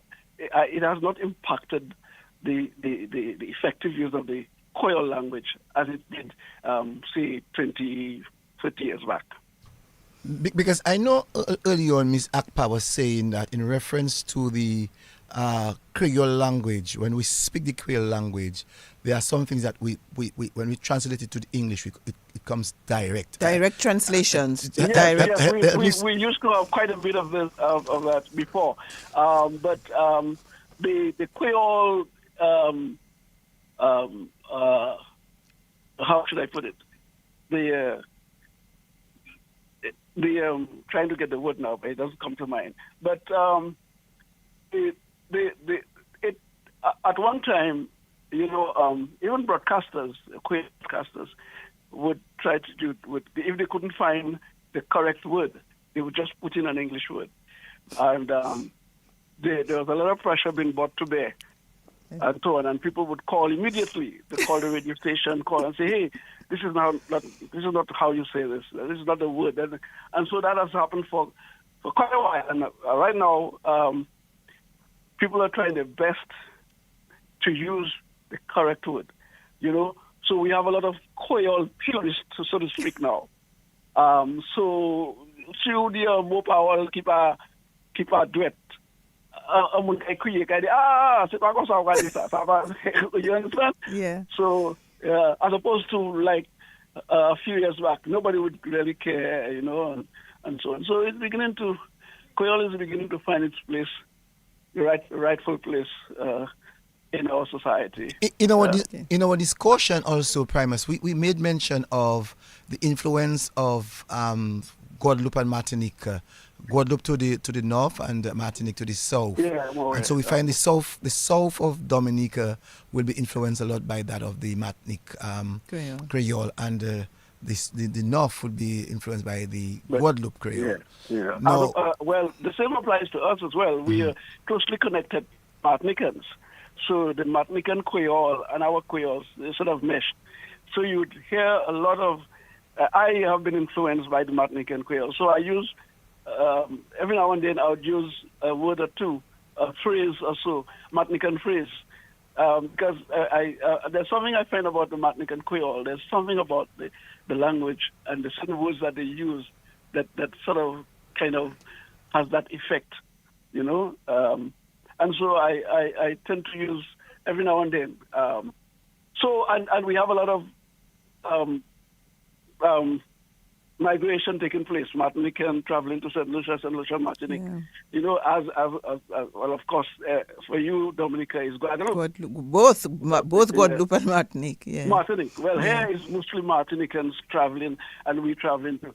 So the Creole sort of has had its effect on both countries. So for instance, Primus, you would hear in Martinique, Moka Jiweu, ou se Zafa Ma Etel. In Dominica, if you hear that, you would tend to think that they're saying to you, I am cursing you, But that's what it would mean here as well. Okay. Yeah, that's what it would mean to us here as well. Anytime you say Jiwe here, it means curse. It means a curse. All right, but and it just before I forget, when the word mash that you all made reference to earlier, it can be used in a derogatory way as well. Mash, your dog.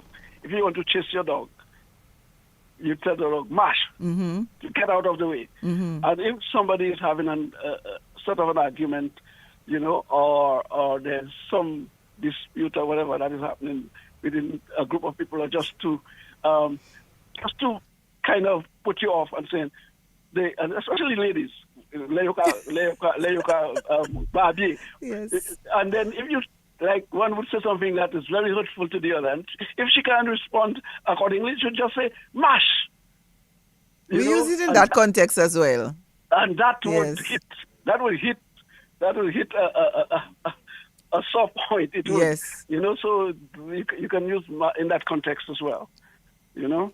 Also, too, there are some words that you all use, although we both speak Creole, but there are words that you would use in St. Lucia. For instance, you would say jabal in St. Lucia for concubine. Oh, we say jabal. Right, you say jabal. Right. Right. In Dominica, we say what? Kobos. Kobos. We say kobos as well. Oh, you say kobos as well. But the kobos, in that sense, it would mean, say, if you like a married man who is basically the same. A married man who's having an affair with somebody outside, they would say, that's your kobos. If the person is walking past, Yes. it would mean your kobos. That would meaning to the wife. Yes. But then to the man, that would be your jabal. You make a distinction. Okay. So the man has a jabal. Okay. The woman has a kobos. So the woman has a kobos. The two ladies, yes, say kobosu, yes. The person, but the jabal would be the man. The man, jabal. interesting, very interesting. and also to you use the word we say marry, we say maye, you say nos. Yeah, well, now it's a formal way of saying it. Nos, ukayada nos, which means the wedding ceremony. Mm-hmm. As opposed to umaye, where you married, mariage. The nos would mean the ceremony itself, the wedding ceremony. Okay. Ukayada nos, makayada nos. I'm going to attend the wedding. Mm-hmm. As opposed to umaye, or you get married, or umaye. They got married last week, Mm-hmm. So the nos and the maye, that's the context that that it can be used. Nos and maye. Would you all use the word machine for motor vehicle? Yeah, we use that. We use machine, but it's more of a colloquial way of using it. Lotto would be, we use it as the Martinicans. We say lotto. If you write in if you write in a news item, it would be better to say a lotto as opposed to a machine. Mm-hmm. All right. Because machine can mean, the vehicle. It could mean machine, somewhere that is involved in something. Machine can be, different. It has its. Contextually it differs as opposed to lotto. And you notice he said lotto, but we don't use lotto here. We say motocar or voiture. Voiture. Oh, voiture. Yes. Okay, and voiture is French. Voiture is from voiture in French. Voiture. Yes. Yeah, we don't. We understand. If you say voiture, we would understand what you mean. But but you use lotto. Okay. Interesting. We say Zafa, and you all say ish. Yeah, we say Zafa as well. All right. If you want to sound very formal, you say Zafa. Okay. But you can say ish as well. Okay. Interesting. Yes. So you see, so even in the Creole itself, there are formal words that they would use. Yeah, they are formal words. And I want to say hi to my good friend, my very, very good friend who's listening, Ophelia. She's a very good friend of mine. And she told me she called earlier on. Yes, she did. Yeah, she did. And I know these are all those the people who are proposing and the proponents of the Creole language in Dominica and so on. Yes. And so really, really hope that in the very near future that they will be. The Creole will find itself in our curriculum. Indeed. No, before you go quickly, let me just ask you, Primus, has the Haitian language, Creole language, been influential on the St. Lucian Creole, by any chance? I doubt very much. We've not had that much of a Haitian presence. A few years ago, I was part of a team, a CBU team. We went to Haiti to document, the history of the Haitian people and so on, with Francine Alexander and a few others. And I was representing St. Lucia, and I was the only Creole speaker there. The others were from Barbados, Trinidad, Antigua, and so on. And I had some challenges at first to understand some of the words and some of the things that were said. A lot of the words they use that I don't understand at all. You know, so the Creole it's a lot closer connected to the French. Mm-hmm. Yeah, there's certain words, you know, that up to this day I don't understand. Even when I hear the Haitians again, I don't YouTube or the songs and so on. I love Haitian songs, but I still have difficulty understanding. You know, I understand Guadeloupe and Martinique fluently. I mean, I speak them and I understand them quite well. Well, Dominica, no need to mention Dominica, but the Haitians, man. Even those from Seychelles and Mauritius, Mm-hmm. you know, the Creole is totally different. It's just difficult to understand them, you know. There are certain words that you will, the Haitians, there are certain words that are close to ours. It's a Creole language. I suspect we're having some yes, problems breaking now. up. Breaking up. Yes. But Primus, yeah. What more would you like to add to our discussion? Oh well, interesting discussion. I really am hoping that this can be one that they can take a page from the Solution Broadcasting, the media, and that is why I miss Solution a whole lot. That the media houses here can take a page from what you are doing and to start having Creole programs apart from the news and so on, the Creole news and so on, to have discussions like what you're having. We really would need to do this as well. I think that's opened up. Kudos to you. That's a great job. Thank you. Thank you. Merci en pile. Wonderful job. Wonderful job. That's good. This are Creole. This are Creole. This are Creole, ba moi. Merci. Cecil. This are Creole. Cecil. Oui.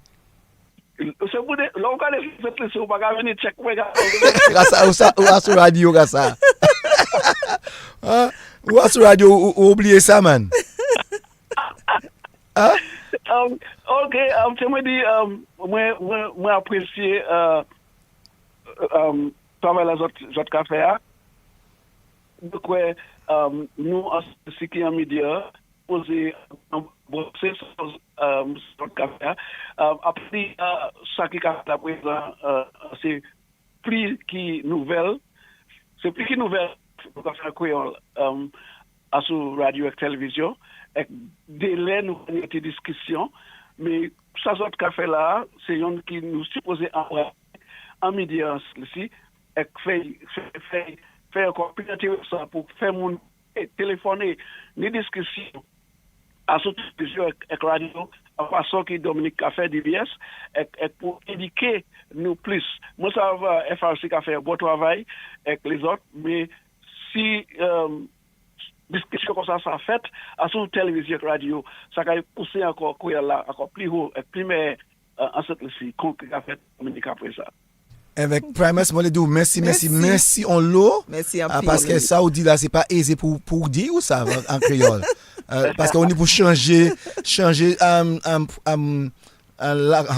anglais pour venir en créole là. C'est pas aisé. Non, c'est pas aisé. Oui. Merci. Moi, un programme tous les samedis à son radio à Vieux-Fort. Alors, I will send you the link. Yes. Yes. Moi, buy un petit bon parole aussi à ce programme là. Ouais. Merci. Tous les dimanches nous ça nous a créé Lakou. Non programme là c'est Lakou. OK. Lakou. OK. Ouais. All right. Moi, je faire un effort pour écouter aussi les dimanches. All right, merci. Merci en Thank you, pile. my brother. Thank you, lady, and all the best. All right. Thank you. Yes. Welcome. Yes. Yeah. All right. Yeah. Bye-bye. Yeah. Bye. Bye. It is very encouraging, when we have other neighboring friends, countries that would be listening to us. And I just forgot to ask him how did he connect to DBS tonight, you know. But that's interesting to note that that they're listening. That they are listening. Yeah. As a matter of fact, last week, someone also listened from St. Lucia, and they were able to give me a song. Oh my God! Don't tell me I forget the song already. It's called Language. It's a song from, I think, Lord. I think his name Lord. I think that's what the name is. And just called Language. So I think tonight, when we end, I will also have that song to be played again. I think it's called Language. It's a wonderful piece of art in terms of the song. Let me see if I can get it. No, I will see if I can get it. But Akpa, go ahead. Okay, so where are we, Cecil? No, I just, before, I know the program ends soon, but talking about the influence of Haitian Creole, I just wanted to mention a few things. The Haitian Creole and a few of the words that are becoming a part of our Creole. So we mentioned machine. Well, machine seems to have been in our Creole before. Tension, we mentioned portable. You know, the first time I heard a Haitian say kunya, I was like, wow, that's like a cuss word. It's a cuss word. You know, I'm like, what is that? And then I realized it was no, but you know, it is becoming now, for us, it's a poison. But slowly, kunya is becoming another a poison. And I'm hearing Dominican using the word cob. That's another one. I don't know if you so catch that. I have not heard it, but Dominicans are using kunya, Dominicans are using frappe for knock. Yes. Where we would use cogné. Tande, to hear, where our original Creole word for to hear is tan. Ubakatan, now we in tande. And vinwem, that one is from a Haitian teacher who gave me that one that she's hearing Dominicans using. Vinwem plita. Vin wem plita. Vini wem we. Plita. That's pure Haitian, eh? Pure, but right now it's becoming Dominican, eh? Because Dominicans are now beginning to use vin wem plita. And as I said, we also say bamwe vin cob. Unlike before, we'd say bamwe vin good. So all of that again, language is in contact. There's no way you can prevent one from, having an influence. And I'm sure that the Haitians who are living here themselves would catch up to some of our own Creole. Yes, I'm sure they are also incorporating some of our own Dominican Creole words and expressions into their language because they live here, so they have to be integrated. You know that one, right? Mui. You know that one? No, I don't know that one. That one is deaf. The Haitians say Zafat etel mui, which is from mourir in French. Right. Or we say more. You say more. More is also from French. Right. More. Il est mort. M-O-R-T. Yeah. And we made it more. So, So we are really seeing language in contact. Language is in contact. And what is going to happen to us, because you made mention of the various nationalities that are now in Dominica. We have the Chinese, we have the Spanish, we have the French, a small group, but we still have them. And we have the Haitians. And soon from now, in a sentence, as I said, we might find ourselves having, a start in the Dominican Chinese, English or Chinese, yes, and then go into switch into something else. Yes, Yeah. mi amor. Yeah, that has been used already. Exactly, that's been used already. Mi yes, amor. Yes. Esposa. I heard some people saying, and they feel to understand esposa is Spanish. It's Spanish. It's not a French word. Yeah. It's not a Creole word. But some people saying esposa. So you see, the language is in contact. They will, influence each other and bring change. And in that change, are we fearful that the main universal language is going to be affected? Are we concerned about that? When you say the main universal language, you're talking about standard English? I don't think so. Because remember, to communicate with people outside, we need standard English. Okay, people who are not from Dominica will not understand Dominican English. They may not understand Creole, or what any other mélange that we have. So I don't think that it will like just wipe it out, because standard English is something that it's our official language, and we're still like mandated to use it in formal situations. So I don't see any, I don't think that this is something that's just going to wipe out what we call the Queen's English. So for sure we shouldn't be fearful about that. No, at all. I don't think like that of Jamaica, like that of Antigua, like that of Grenada. Each of them have their English language. Yes, they have the standard English and they have their English Creole, and they coexist. So remember, standard English is universal. That's how we communicate with. And that's how in that whole issue of communication, Mrs. Akpa, we will recognize a Trini. Yeah. We recognize a Bajan. Mm-hmm. We recognize a Jamaican, Mm-hmm. an Antiguan, Mm-hmm. a Grenadian, a St. Lucian. Mm-hmm. So many of us will go into environments where these people are, and we will recognize their Creole English. Yes. So and the accents as well. And the accents. So for accents sure, as well. the poorest of them all is Jamaicans. And Barbados, Trinidad, Jamaica. The accent, Jamaica, you will know. Yeah. For sure. Yes. Yes. Bajans. Yes. I always tell people I don't understand Bajan language. I'm sorry to say that, but it's not an insult. But I just don't understand the Bajan language. But I know it's because they have their own language. They have their own Creole. I have a nephew I have a brother in Belize. So I have a nephew in Belize who has visited, and when he goes into Belizean Creole, I have to really, put so I can understand what he's saying. It's like a totally different language, So yeah, each island, each country has their own language. Like that of the United Kingdom. We have seen Scotland, Ireland, England. All of them have their various English Creole. Yeah. So it's not an offense from our end for us to be under pressure to say that we must always speak the Queen's language. As you said, I like to use the word the Queen's language. Standard English, because that's what we raised hearing, the Queen's language. Standard English.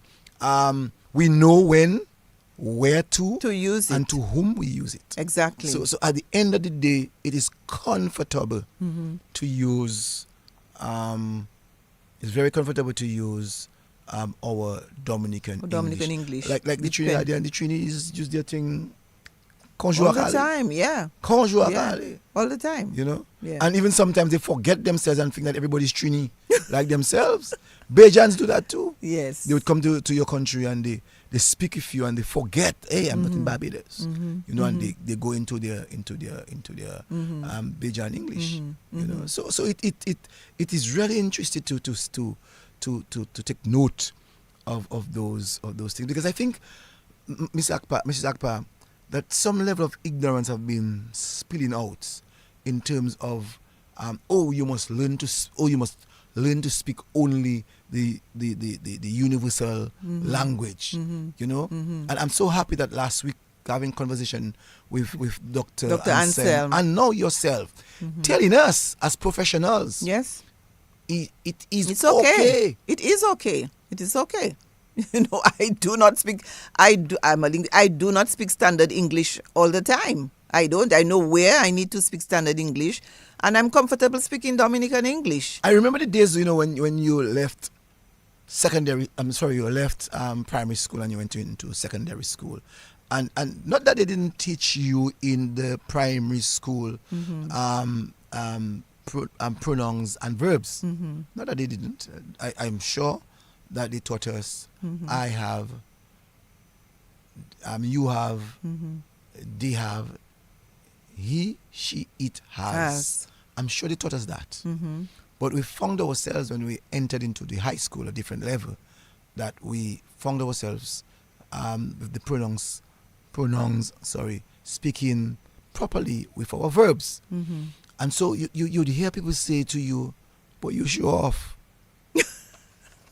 And then it places you back now into your Dominican Yeah. Creole. Yes. You know? Yes. And you have to find yourself whenever you are among your football friends, even your classmates, Mhm. that when you're outside of the walls of schools, Mhm. that you have to speak the Dominican Creole. Yeah.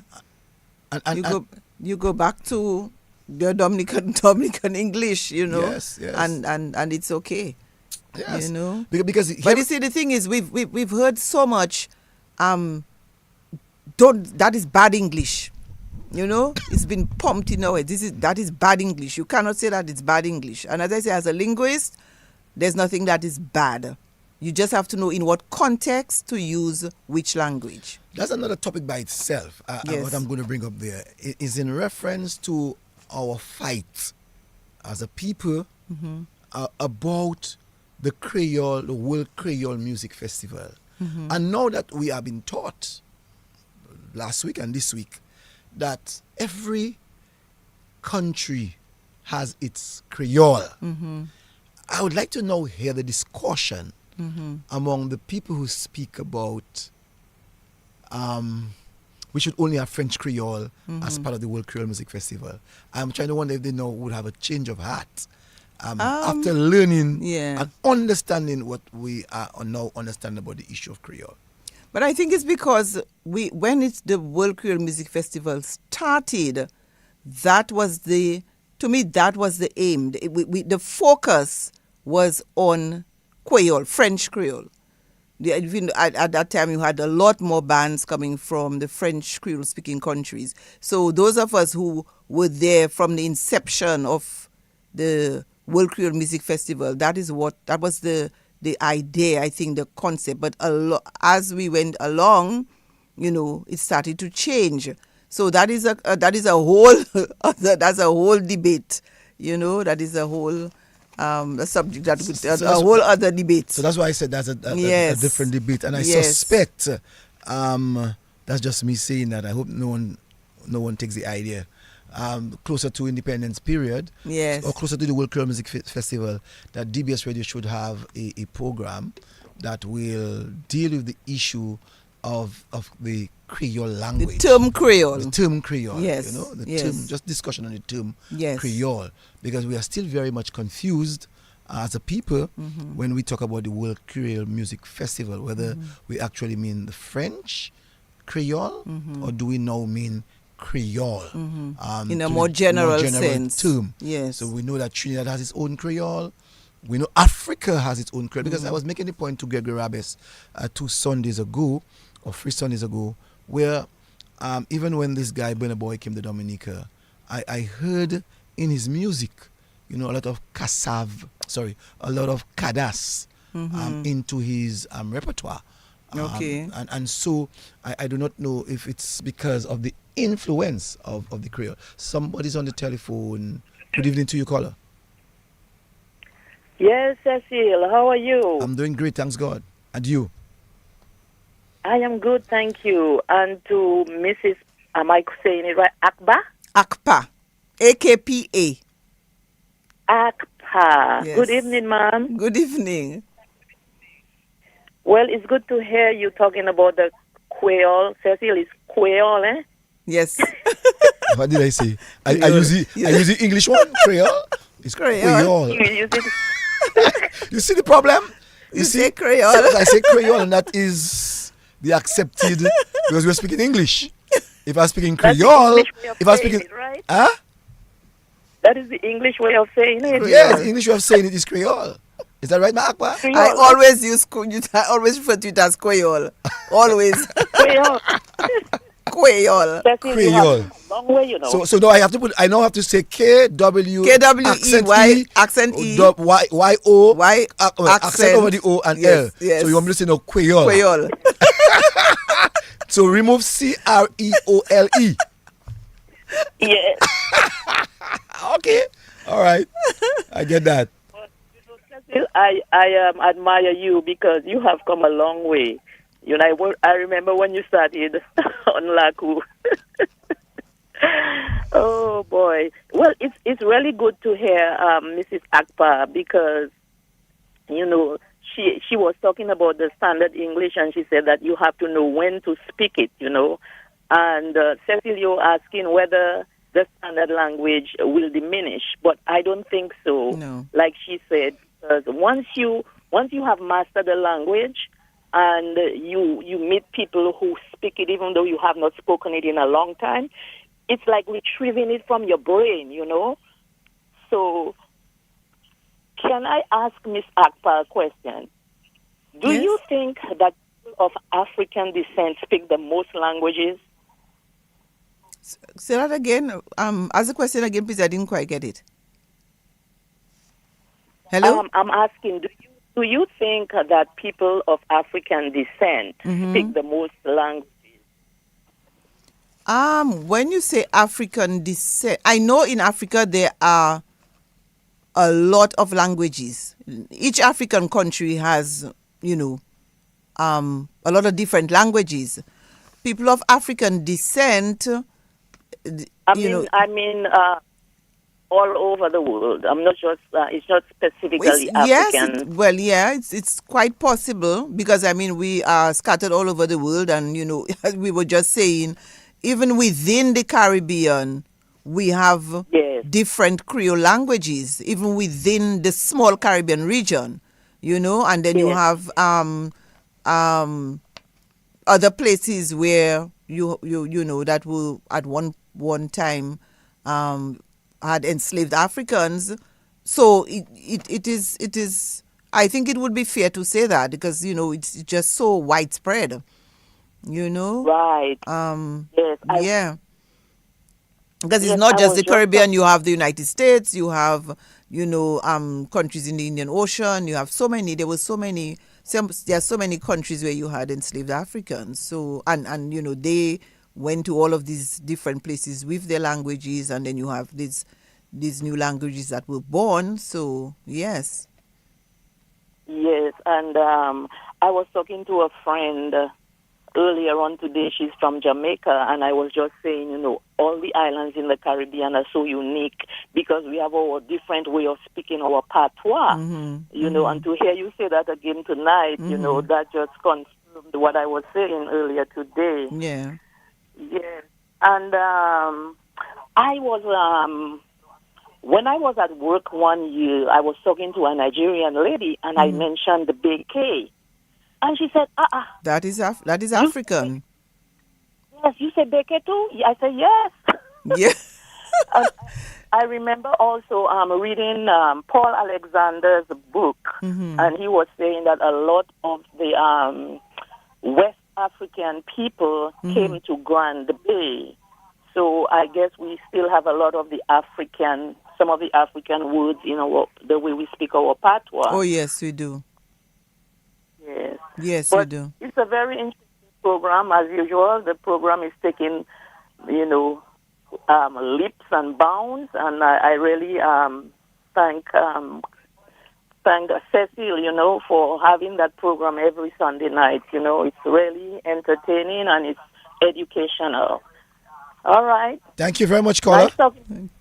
Okay, Thank you, caller. You have a good night. Thank you very much. All right. Wish you the same. Yeah. Thank you. You know, Madam Akpa, priest. Some people say pe. Some people say poet. I know pe. You don't know poet? I don't know poet. Wow. The Senosha no say poet. The Martinique can say poet. Okay, and that is from prêtre in French, right? But I know pe because that is one of the words I use when I'm teaching Creole and I'm teaching the accents, and I'm giving words where the accent makes a difference. So that is one of the words I use. Pe meaning priest or afraid, and pe meaning to be able to do something. The same PE, but one is PE acute and one is PE grave. One is pe. One is pay, like shut up, pay like shut up, right? Or mwe pay fesa, I can do that. Or pay la, I'm shut up, and the other one is pay, pe grave, with meaning priest and afraid. Mwe pay ale deo, actuellement. You know. Pay la kapweshi. you know that if as we go along, it becomes more and more interested in understanding the language Creole, you know, and the way that we use it in various territories. Let's go back to the telephone. Good evening to you. Caller, your life. I'm only calling again because I'm excited. Fine. And just a bit with the World Creole Music Festival. When we started in '97, Eddie Toulaw, as part of his reach, said, Stein, why don't we try to get something about the Creole? There were others, but I came to him, I said, you know, my friend, we start off with the French because basically that is where our Kadas was rooted, you know, and it had moved on. Imagine, Bouillon had emerged since the late 80s, and it too had come along with that string. All our folk tales, all our raconteurs, you know, your Tutika Pale Creole, you know, kind of thing. Who were they? What were they saying in that French kind of business? So we took off that way. But as we started to look at World Creole, we began to realize that, as Sonia said, this is an encounter language, as Dr. Anselm said to you. And Africa met Portugal, you know, Africa met Spain, Africa met France, Africa met England. And the English, look at Barbados, look at Jamaica, look at Trinidad, look at St. Vincent and the Grenadines, look at Nevis, look at Grenada. You know, when the Guyanese say this thing dirty, you know, it's a strange kind of thing happening to the language out of the English Creole. That's another set of life. You know, I called my friend in Dominica and she said, hey, Señor da Silva, ¿cómo estás?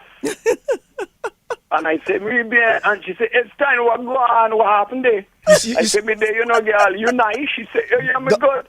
Oh, you know, I got to go to call my friend from Barbados. You know, he's a cool guy. I said, yeah. She said, oh, I said, yeah, which part of Barbados? She said, well, downtown St. Mary. You know that place? I said, Stein, and we tripped between, and suddenly she says, you know, Stein, I was thinking, I needed some water. I said, water? What's what? You know, what's water? She said, well, you know, oh boy, you know, hey, I ain't going down there, you know, the carnival coming up. I say, Lord, you're taking me through a lot of trips with this language. Yes,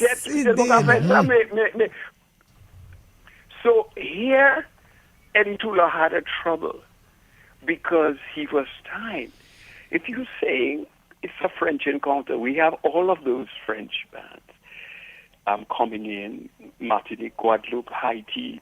We can pull in something from parts of Africa if we care to.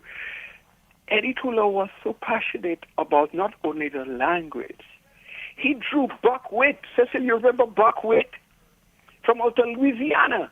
Yes, yes. We have not done much with the salsa, but Malavoie came probably close to something we did. But we need to do a bit more with the salsa because that Puerto Rican, Gloria Estefan, that movement into Cuba, you know, that kind of thing, we need to explore that as a Creole people. We have not done much with the flamenco out of southern France. We have not done much with the Dutch music, whatever. We have not done much with the papiamento. So in a sense, and the Creole or World Creole Mondial Creole Music Festival, it still keeps the French thing, and I like that. But it has dubbed now into reggae, and people say, why reggae? And we say, but isn't that the English Creole? Girl, me love you. I want to tell you wrong. You girl, me love you. What's going on here? Mama, when we go the man know me day, me say you lay. What's happening here? And why are all these things available to me? So I think we have a big, wonderful discussion. And we have those fascinating linguists who are there to help us. Cecil, all the languages are ours. Finally, I would like to say, well, two more things. First, I think the Haitian, Lawrence Carrington had done a study on interintelligibility of the Creole languages. And the Haitian and the St. Lucian had a certain compatibility. It's strange. Primer said there were certain words that he didn't capture in the Haitian. I think he said it was probably because of the French. I would like to suggest that it is because of the predominant African element in the Haitian language why it becomes a bit inaccessible to most, probably to say Dominican or St. Lucian or Guadeloupean speakers. In that sense, there's a lot of heavy, because when Haiti received its independence, 1804, there was a heavy African presence in Haiti at the time. And finally, this is such a beautiful, a young lady called last week. Her father introduced her, and he said he wanted, and you said, remember you said, could you let your daughters talk with me? Because he said his daughter had done neuroscience. And she said she found the discussion interesting because there was something about neuroscience that had a lot to do, with language and language use. When you ask Mrs. Akpa, some people say that when we speak the Creole language, the Creole, it tends to prevent us from learning English well. That is not scientific. Not at all. You see, not at what we know, not at all. What we know is that the more languages, a child begins in early development history, a child between 3, 6 months, and a child begins to say ma, ba, ba, ba. That cuts new parts in this child's central neural system. We have learned those things. We have learned that learning begins to take place between neurons begin to fire to neurons as the child cuts and uses different expressions. So there is a beautiful gift we have. Cecil, you do not refer to the first program, but I just want to remind you that one of the things we said was the gift that we have. Imagine, we have Kimunuye. We have what's your name? How are you? We have, hey, chica, ¿cómo estás? We have all these sounds. Ophelia would give us a bit of Dutch.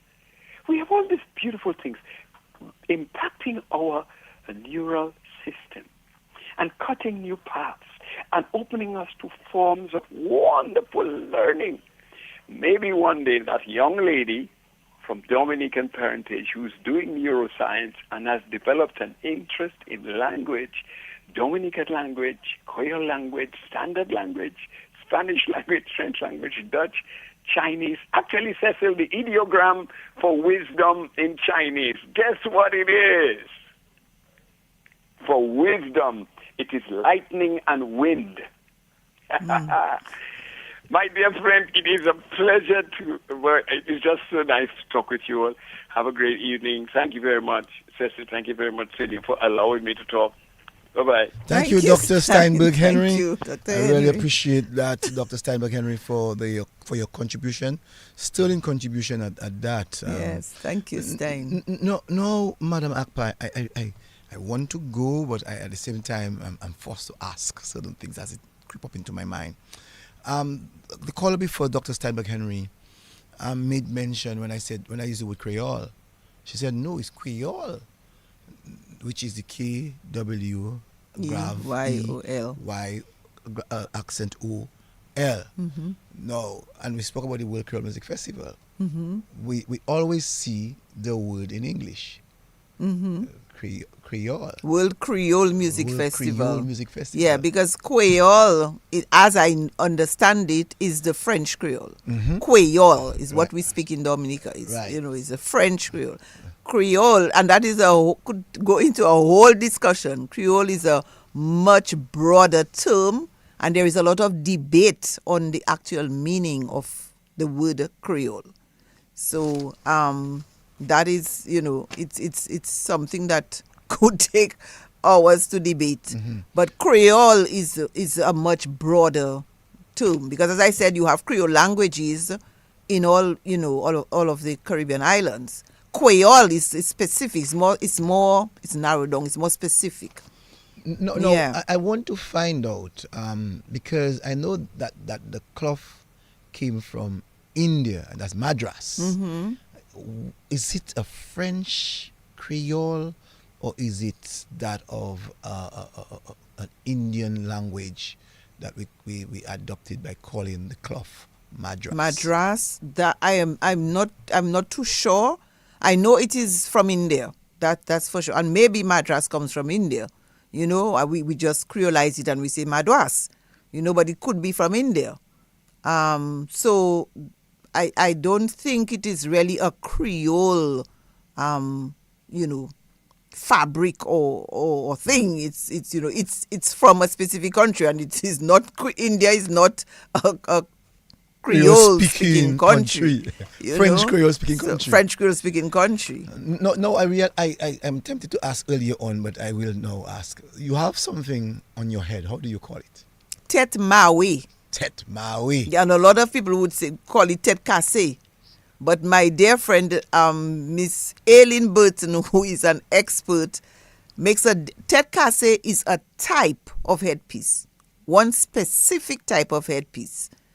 Tete Maui is when you take a piece of madras and you just tie and it, you know, whatever, however any it design? comes. Any design. So you call it Tete Maui? Tete Maui. Ah. But you have Tete Casse, which is a specific type of tie. You have Tete Ale. You have Tete Revolver. These are different types of head pieces. For the Tete Ale and the Tete Revolver, and I think the Tete Casse are one with the warp duet, right? But with the Jeep, you can, any style, and that is a Tete Maui. So I am not wearing a Tete Casse. What I have is a Tete Maui. I just took a piece of madras and I just tied it, and whatever shape it took, I suspect you have just opened a can of worms for the young people. That is for another. No, I'm not going to go into that discussion. I'm just observing based on what you have just said, because that's the very first time I'm hearing this. Yes. So I suspect it's all about information. Yes. Yes. So the young people who are listening are going to take this and to say, well, they don't have to use a madras just now. And they'll just say, I have a Tete Maui. Tete Maui. Yes, Tete Maui. Yes. I can guarantee you, not long from now, we'll be hearing so much about Tete Maui. Maui. You can take a madras and some just know you take all your cloth and they just tie it like a fanfall and you'll say, I have a Tete Maui. I'm going to be looking out for that one for sure. Madam Akpa, it was so wonderful. I really did enjoy tonight. It's a learning process. Yes, it is. For many of us.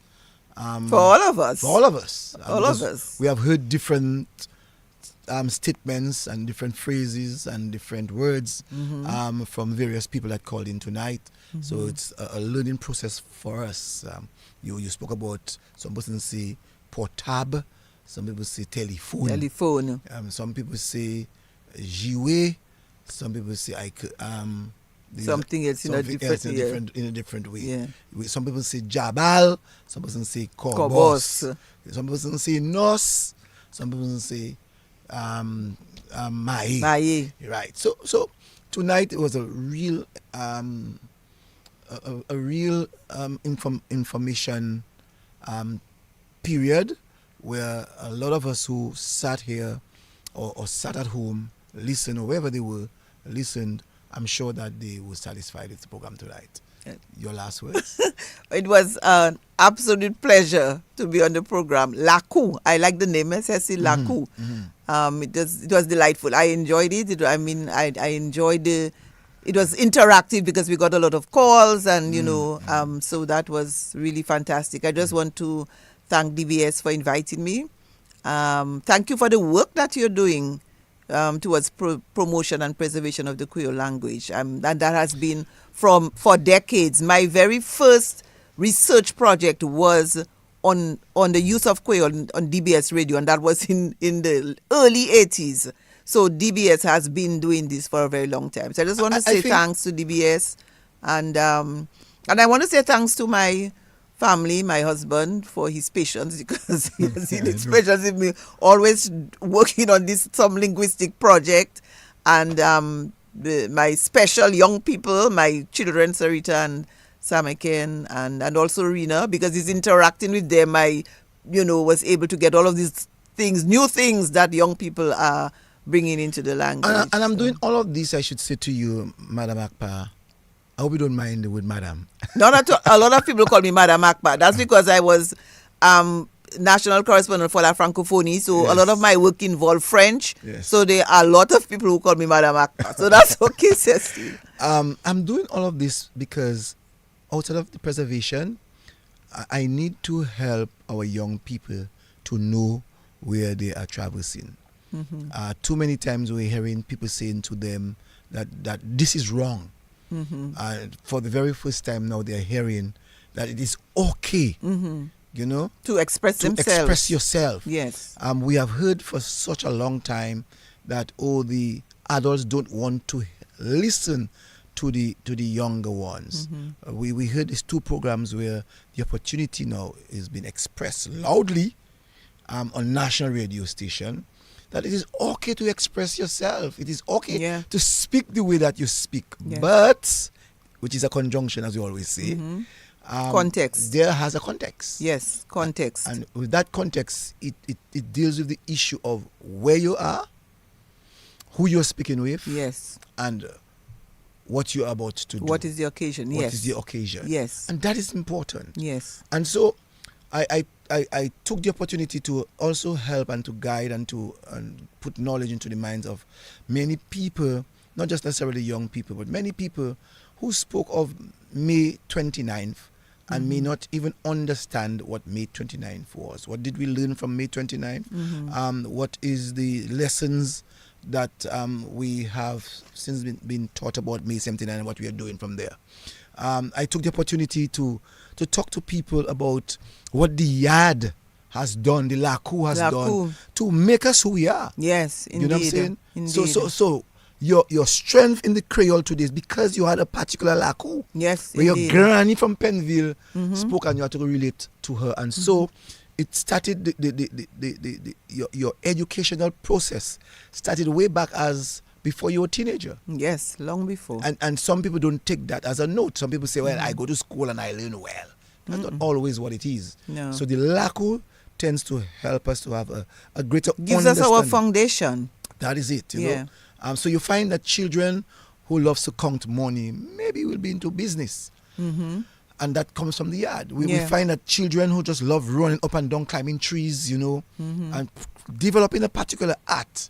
Sometimes you hear parents say, stop that, Professor, don't do that. But you know what? The child is actually developing.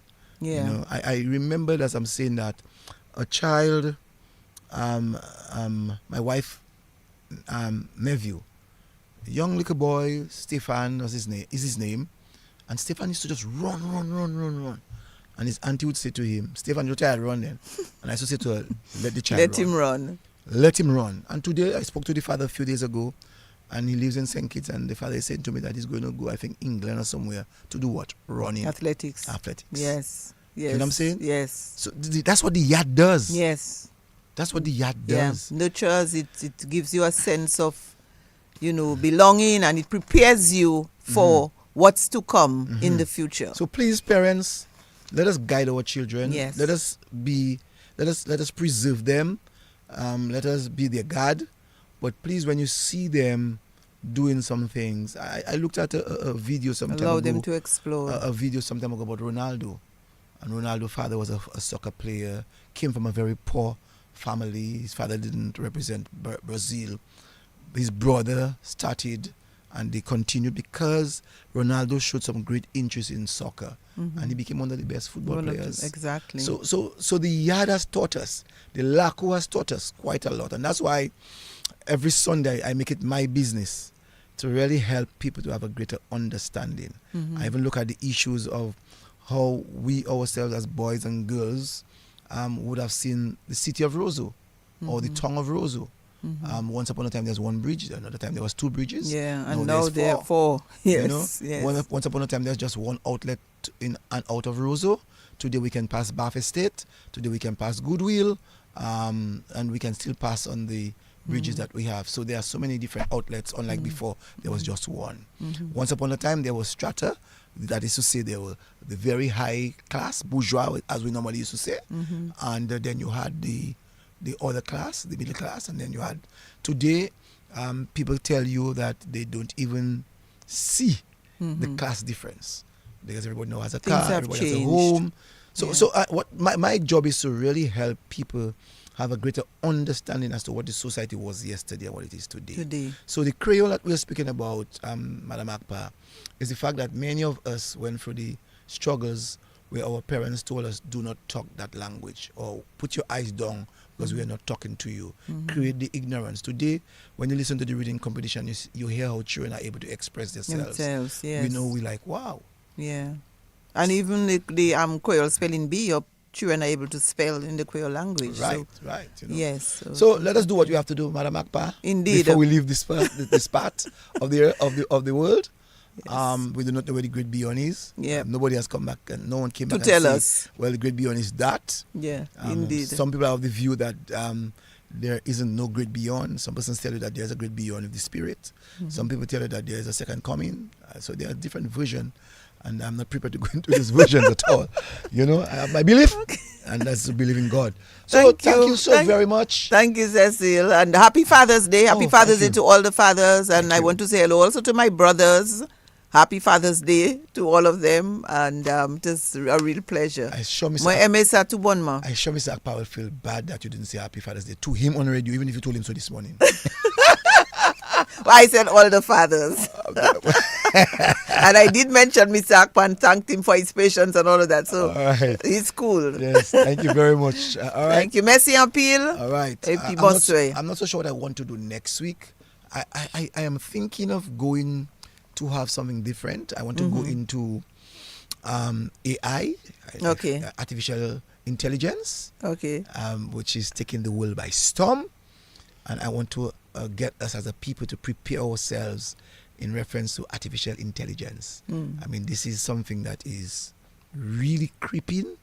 In Dominica already, we have already started artificial intelligence, whether or not we want to believe it. We have started a number of things. If we have to go back 10 years ago, what we used to do, and now what a machine is doing, not necessarily a robot, a machine is doing for us. Indeed. You know, so... But whatever you do, just keep Lakou going. That's for sure. And it's on for, that's the 4th year. Okay. You know? Congratulations. So, thank you. I do not have to do... to ensure that we enlighten our people. Thanks again. God bless you and have a nice week. Merci en pile. Pareillement. Finalement. I'm now going to play this beautiful song as I told you. Lord help me. It's called English Language.